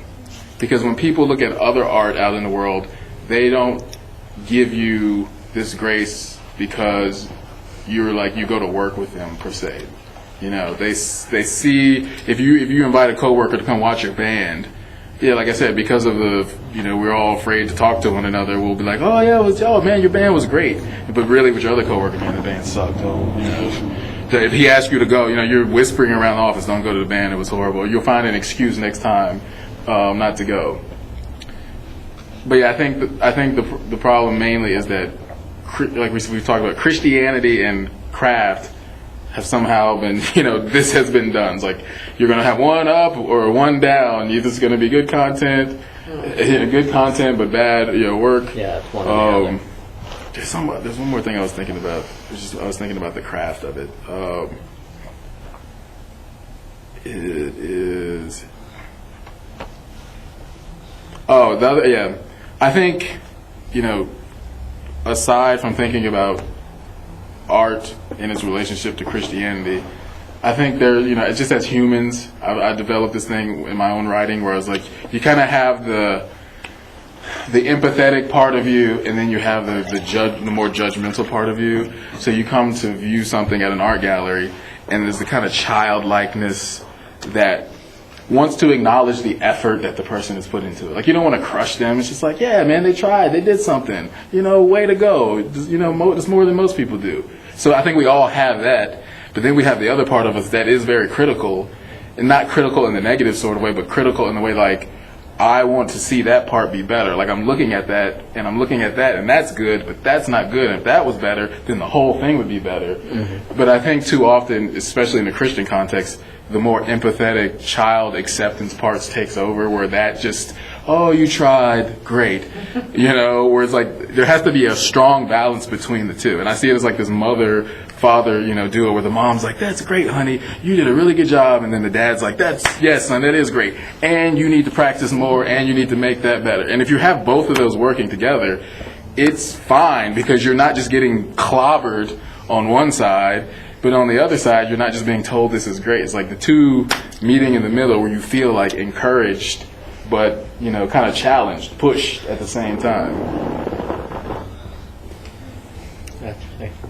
Well, the problem is, since people aren't educated in the arts, they don't know how to criticize. They can't give you critical analysis. They look at it and they say, I don't really like this, but I don't know how or what to tell you. So you either get people that are like, I don't like this. Okay, why? Or people who say, I like this, because they don't know what else to say. I mean, that's a problem. So the education is a twofold problem. The other thing I was going to say about context, okay, if no one said Ulysses was one of the greatest books ever written, no one would read it, because it's a disaster, in my opinion. I think also the only reason the book can perhaps work is because it's structured indirectly on the Odyssey. So you know that, and if you knew that, you can go in and take the chaos and structure it. Context is something that people can give things. They can say, this is great art, and suddenly your eyes see it in the context of great art. Or likewise, we actually pretty widely as a church accept writers like Flannery O'Connor, because people have said, she's Christian. This is Christian art, even though it's not explicit. And so now we can read and say, oh, well, I know that this is okay, so I'm going to be more willing to look into it. But a problem that new artists can have is where before they have those critics to bless you with the context, that they have to get through and be accepted. Congratulations. That makes me think of one secret to business is to have your spouse be someplace, and not everybody knows that's your spouse, and they just go around and speak really great things about you. Yes, exactly. You're right. Absolutely. There is no doubt. It's good. Oh, thank you. I don't know. This point, which I agree with, Bernard, that you're saying about the whole, well, it's okay if it's not great because it's just for church. So at the same time, though, I guess for me, art has always been something that I do appreciate for the aesthetic, but I also will often appreciate it for the concept. So it doesn't necessarily matter if, to me, the point is not, okay, so say I'm an artist trying to express some sort of psychiatric, issue I have. So, and I have canvas, and I just I do a series of scribbled sections, and they're arranged in a certain way. There's a certain perhaps there's a certain, there are other factors that give meaning to that art piece, and or say somebody's one artist just who I can think of who probably has been in galleries now at this point, but he really likes making these mounds out of pieces of fabric, and he just really, I don't know, just fascinating to him, and he has a character who makes these mounds, and it's a whole story in his head. So I think for me sometimes the concept of something is what I appreciate a lot. The aesthetic too, yeah, great. I'm glad it looks nice, but what is it? To me, the understanding of its meaning, which doesn't have to be drawn out for me. I like to think about it, is also what is exciting about it, and what is why I think it's a great value. But so I guess what I'm saying is if people are willing to have conversations about their art, I think that's what would kind of help, because then you wouldn't just be oh, that's nice. It's more about why was this really made? And I don't think it's wrong to kind of ask those questions if it's kind of a fuel for conversation, as opposed to okay, so why, insert one word answer, we're done here. I'm not talking, I mean more for the facilitating and lubricating of conversation, but I think that's, for me, it's the aesthetic, let's be able to critique this objectively, but also the concept, let's be able to critique this objectively. And after that has to do with how much is this reflecting a truth in somebody's life, Does that make any sense? So. Well, to your point, what's so huge is your only standard to judge the art is the concept. And this is also what's problematic. If you don't have people educated to be able to see the concept, to gauge the concept, then they're not going to be able to critique it. You actually don't have any justification to say, I don't like it, if you don't really have a reason, or if you don't know the concept. I meant to have say Ulysses, since I know the concept of it, and I am then judging it within the construct of the concept, then you can you can criticize it, and I can appreciate it within the construct of the concept. I just don't think it's a good concept, because I think it's just employing a literary mechanism called the mythic method, but it doesn't really do anything else. I think that when you just don't have people, and also our tendency is this, when we see something we don't like, we say, I don't like it, versus, I'm going to go read a book where the author kind of gives me some understanding, and then I'll come back and say I don't like it or like it. Our first gut is to just consume it. Well, so I can like your art and not want to buy it for my house. Right. So you might feel snubbed by me, but. Right? No, there's two different. Yeah, there's standards of. So if life. I say I don't like art, I mean it's not going to go with my purple walls or whatever. Right. You have the context of your house. Yeah, of what if you're I'm going to looking buy at. it. Yeah, that's right. I mean, I guess I always think starving artists, when we were talking about who's funding it, you want to sell the art, but I think a lot of art out there that's famous and valuable sucks. Like as far as me buying it for my house, no.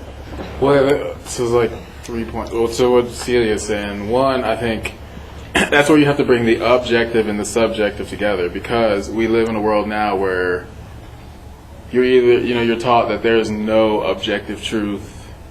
So when people think of objective beauty, they think there's no such thing. It's only in the eye of the beholder. But then when you look out at waterfalls in Hawaii, like, no, there's clearly objectively beautiful things that no one can look at and say, oh, that's ugly. It's like, no, you cannot look at rainbows and waterfalls and, creation and call it ugly. You can't look at the stars and Jupiter and call it ugly, or you're just trying to be difficult, So there has to be an objectivity with the subjectivity, because you have the ability to say, yeah, I don't like that. But I always say, like, say for instance somebody played country music, and I'm not a huge country music fan, but I can acknowledge that someone's really talented at playing the piano. Like, I don't like that particular style, but I'm not going to sit there and be like, no, you're doing that wrong. Right. So there's that element, and then that gets kind of into identity too, where it's like, people can not like your work, but you should be able to, like, to a certain degree, separate that from your identity, where you're not taking it to heart, because again, you're like, I'm doing this because I want to do it. I know who I am and I like this. What Daniel said, it's so funny he said that, because I was just watching this documentary over the weekend. This comedian Jamie Kennedy, I don't know if you guys know him. He had a show for a while and he's been in some movies. But he did this whole documentary about hecklers, and so it was all about hecklers in the comedy club, and then on a broader scale, like critics, movie critics, entertainment critics. And they were making the point that whoever's heckling in the crowd is not really, they really don't have anything to say. They just want to stop you from talking. He's like, because he said, the one guy said, he's like, the greatest technique I've seen is some comedian say, here, you have the mic. Yeah. And so they let the guy come on stage, and then they were just like, And so, the kind of the major point of the documentary was, you have all these critics who put all these, like, fiery, blazing reviews of people's movies, but they don't really say why. They say why, but they're attacking the person. Like, he was like, Jamie Kennedy was just sitting there. He was reading these. This was brave of him. Like, he got the critics in the room next to him on the couch and would just read their reviews and be like, "You just called me this. This doesn't sound like you're talking about my talent. It sounds like you're talking about me." And so then they were just like, "Why do these people have the right to criticize? What are their credentials? How many of them have made movies?" And I think what's the one guy? Is it Gene Shalit? I can't remember. One of the movie critics actually made one movie, and they were showing clips from it. It was horrible. But they were basically making the point, it's like, yeah, why do these people have the right to make a critique when they don't even have any kind of, like, investment of that craft? And I don't think you necessarily have to be a film maker to criticize a film, but like we were saying earlier, with the artistic education, you should know the basic principles of what a good film is, and have watched enough films and have studied enough films to be like, that's wrong, that plot point is wrong, that acting is bad, that directing is bad, that was a bad choice, that was a bad choice. And so the final thing I'm going to say to Michelle's point is, I think what you were saying about, looking at something for the aesthetic and the craft, but then also, like, respecting the concept, I think it also goes to context, and that I do think, there's different types, like, there's certain organizations that do art for the more therapeutic aspect. They see it as we're going to do a mural with the kids in the neighborhood because the kids don't have anything to do. We want to keep them out of trouble. So it's more of like a bridging thing. And I think context is super duper important, because I feel like you can be, say you're this, like, super famous artist who does really good work, and then you have a gallery where the work is kind of like, well, I was in this part of my life where I didn't really have a lot of time, but I just was creating, and this was kind of my way of working through. Like, people will come see that because they respect the artist so much that even his, like, B-side material is exciting, you can do that. And I think the context is important, because I think it has to be clearly laid out that, okay, this gallery performance is about this guy's process work. This is process things. These are experimentations. These are things that he was trying out. This is not like the final presentation.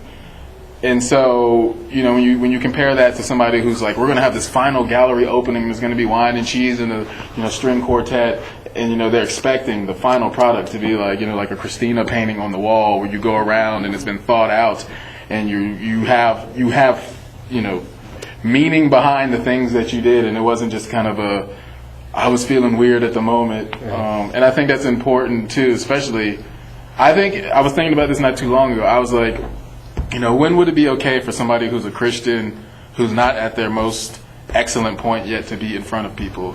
And I thought, you know, if you got somebody in church who's up there performing or painting or doing whatever, there should be a clear context that, hey, this is Jenny.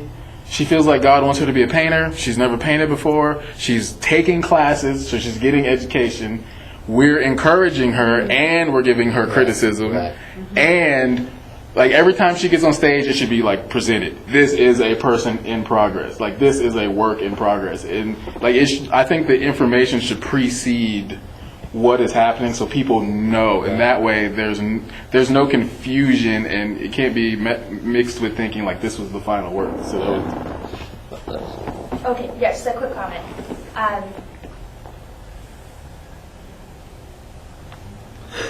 Sorry, I was kind of thinking about tuna fish while you're talking. So. All right, we can eat that. No, but I got it all, and I appreciate it, and I agree. I think too, for some strange reason, that this thought comes to mind of like a little 7-year-old boy who, I don't know why. I guess it's because of, anyways. So I think of this like little 7-year-old boy who's just like, I'm drawing rainbows. I love drawing rainbows, and like every day he draws rainbows. And he loves to draw rainbows, and he just so much of his heart is in it, you know. And for me, I'd be like, you know, when I think that he's like, you know, an artist, like I think that what he's doing is beautiful. Like, and it's an expression of, I'm of his like creativity and his love. And it's not just to be like, yep, you're right, little boy, that is a perfect rainbow. But at the same time, it's like that's beautiful, you know. And I'm really, I think, like, I guess what I'm saying is it's like, when I can see determination in a person, or that the fact that a person is trying, or they're just, it's just something that exudes from them. It's just that's something that I look at more than the aesthetic, even, you know. But that's just, but it's like goes in conjunction, you know. And so that's what I was going to say. Yeah. And Nicholas also had his hands up a while ago. I'm sorry. Two things. One, there's this really extraordinary young, you know, you've heard of the child artists who are extraordinarily good. Okay, so like 5 years old and they're painting extraordinary stuff. If that person painted what we expected from a 5-year-old artist, we'd say, that's terrible. You know, what are you doing? So there's something in which age, although that's what we readily kind of say is the reason we allow that, really isn't. It's expected talent level, what we expect of them, that we then say, you know, that's okay, don't worry about it. But if Dostoevsky writes something terrible, like, Dostoevsky was terrible. There's a way in which our viciousness is linked to, not our viciousness, but our willingness to be mean is linked together with our expectation of talent. Second, today we have lots of reviewers, we don't have critics. There has been a separation between the reviewer and the critic. The critic is probably at a dissertation. Could you explain what that means? A reviewer is someone who will write the film and in the Washington Post give you a write-up of some, like, oh, Nolan, they'll tell you, like, Nolan did a good job. They'll say Christopher Bale did a good job. They'll give you, like, generalities. They'll say Christian Bale didn't really do really well, but they won't really explain. Or they'll say the ending is weak, but they won't really explain, and they'll give it 4 stars. The reason for this is because they only have X number of words that they can fit in the newspaper. Versus someone who writes a book on, you know, Christopher Nolan, and then goes for, well, on scene 5 of The Dark Knight Rises, this was not good because this is what should have happened, and this is why. We can't really fit that. So there's been a separation between reviewers and critics. And then the problem with that, too, is that if you're writing your dissertation on Tolstoy, you probably love him. So it's very unlikely that you're going... sick of him. Or you're sick of him. So you're going to be overly critical or overly empathetic. So there's a problem where we don't... And since then people aren't educated, our only standards are these reviews. Oh, and here's the other thing. Somebody bought that stuffed shark for $2 million. Hearst must be a genius. Once you get monetary, that becomes our new standard of value, if someone buys it for a whole lot of money. Or Avatar grossed more money than any other movie. Not taking inflation into account, but who cares about that? Therefore, it's the greatest movie ever made. Huh? That has become our new system of criticism, because we're not educated, we're consumers, so really the only easy concept of value is monetary. You had your hands up. You can't put them down. You basically, you just touched on it, and Bernard, as you were speaking, I thought of it, I just read an article about, it was on a variety of things, it was specifically just talking about photography. But one thing that the author mentioned was saying that the best critics are the ones that enjoy whatever they write about. That if they're going to be a good movie critic, then they're going to love movies, and they're going to find meaning and identity in that, and that's important. I guess especially to, it doesn't even mean that they liked the particular movie or liked the particular image that they see or liked the particular poem, but the thing is that the poetry critic is going to have reasons and motivation for talking about that poem, whether they like it or not, and judging whether or not it's good. And so I thought, of the many points that the article made, the idea that the best critics enjoy whatever they are involved in was a very interesting insight. I mean, I was just going to say quickly, in that situation, the one viewing it is with their eyes putting the context around it of this is valuable. Whether I like it or not, this is valuable because it's meaningful to me. So if something that's valuable to you, you can't just disregard. You have to say this. You have to, because it matters. So I think the act of the critic does them.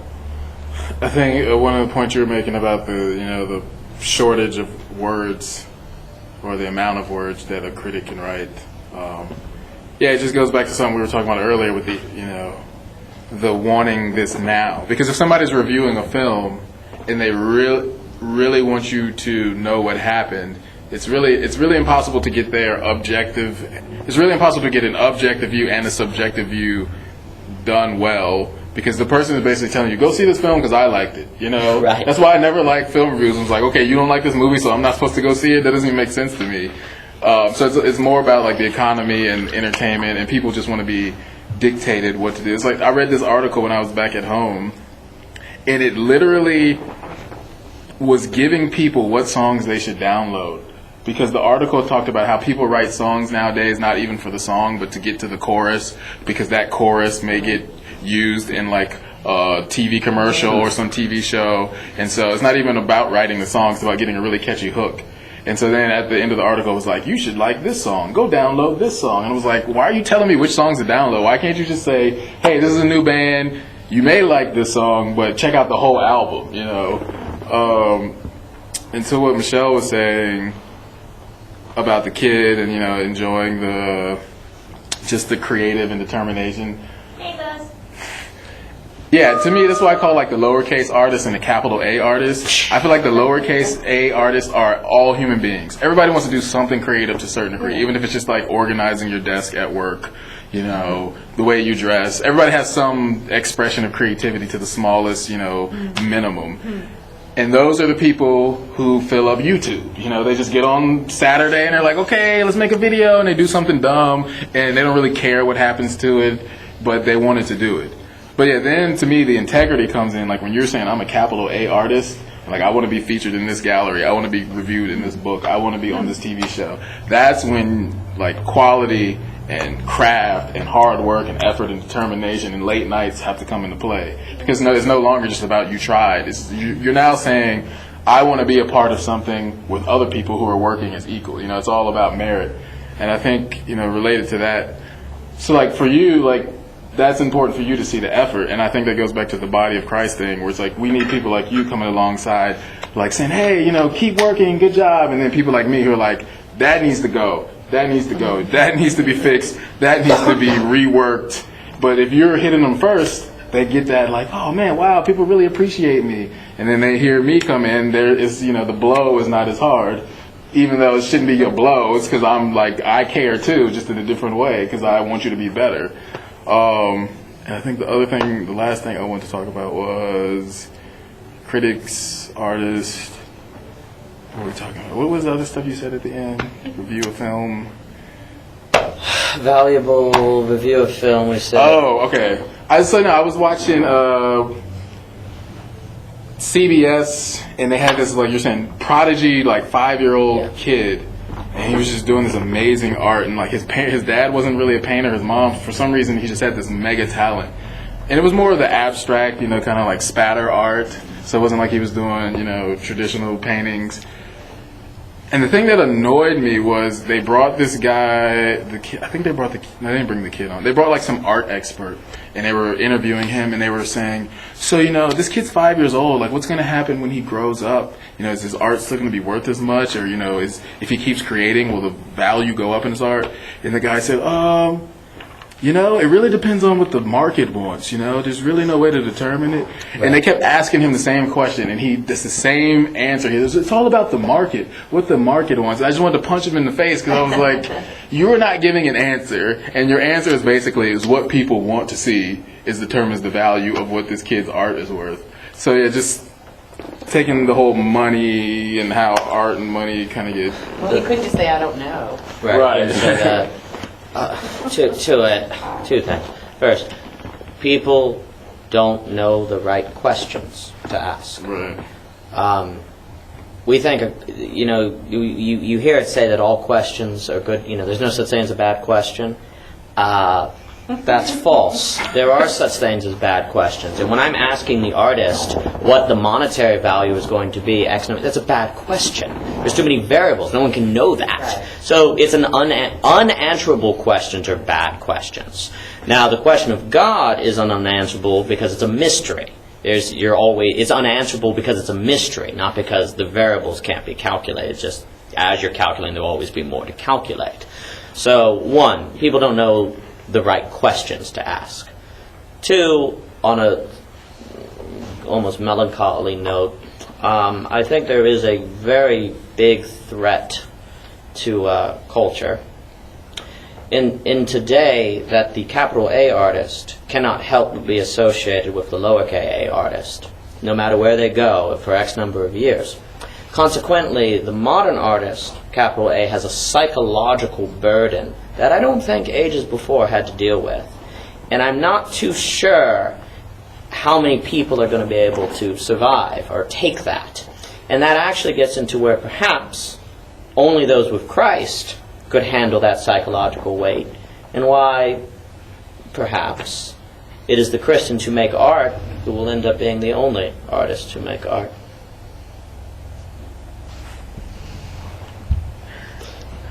All right, well, the last thing I'll say, and then we'll call it a wrap.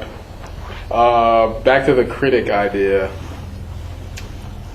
My friend Kevin was telling me about an article he read about horror movies, and the person used the term critic proof. He said that people make horror movies because they know they're critic proof, and that when you think of horror movie, you automatically think cheesy, B movie, the girls like, oh my gosh, scream, blood, there's not really any plot per se other than somebody's getting hacked up and, people are scared and running in the woods. You put a lot of blood, a lot of sex, a lot of naked bodies, and a lot of death. So I think that's interesting to look at that particular genre and see it as an example of, number one, like trying to escape from being criticized, trying to escape from low expectations. No expectation, right, exactly. Yeah, set the bar low because you can reach it. So I just thought that was an interesting term, and I think relating that to our class is that I think that's kind of what a lot of times Christians can do with art is that they use that content as a shield, like, oh, nobody's allowed to criticize this because it's about the thing you love. Don't criticize my painting of Jesus, even though it doesn't look anything like him. I didn't take any classes on form or color or shading. So yeah, just really thinking about linking that to identity. Like if you have good identity, then you won't be worried about having low craft things because your craft and your identity are separate. So then you will be free to have good craft because you will want to do it, because you will want to do the best you can do. Because I think that's why people fear trying. They're thinking, well, what if I try this and I fail? What if I go to class and I don't become a better artist? It's like, well, it's okay, because you didn't become a better artist to like feel better about yourself per se in the intrinsic worth of your human soul. Like you just take art classes because you want to. You know, you go to a certain job because you want to. You don't do those things to receive your identity. Your identity is the basis for those things. So rather than trying to protect yourself from criticism by doing really bad work, knowing that, oh, well, you can reject that. I already knew it was bad. You know, I know it was horrible painting. Or trying to like go the complete other route and be completely prideful, like, no, nobody's art is better than mine. I'm the most amazing. You can't. I'm not even going to listen to criticism because you don't know what you're doing. Don't even talk to me. So you could do either one. You could use pride, or you can use false humility, which is also pride, which looks better to us because it looks like humility on the outside. Yeah, and just to finish, I'm sorry, the reason why directors and studios can justify making horror films is because they're the highest, they always make money off of them. They're low grade. Of all the kinds of movies you can make, it is safest to make a horror film. You're safe, you're probably going to get a return, and unfortunately that same logic is kind of spilling over into the Christian church where we do Christian art because it's safe. You don't have to worry about people getting misunderstanding. It's safer. So I do the safest art there is. I just give all my art away for Christmas presents. So no one ever cuts me down. They give me no feedback because they don't buy anything. So there, you could just give it all away. That's true. And then you To have my family that loves me anyway. Thanksgiving. All right, well, that's it. Thanks. We're Next officially chapter. done. Right, next chapter. You can hang around and talk more. Why'd you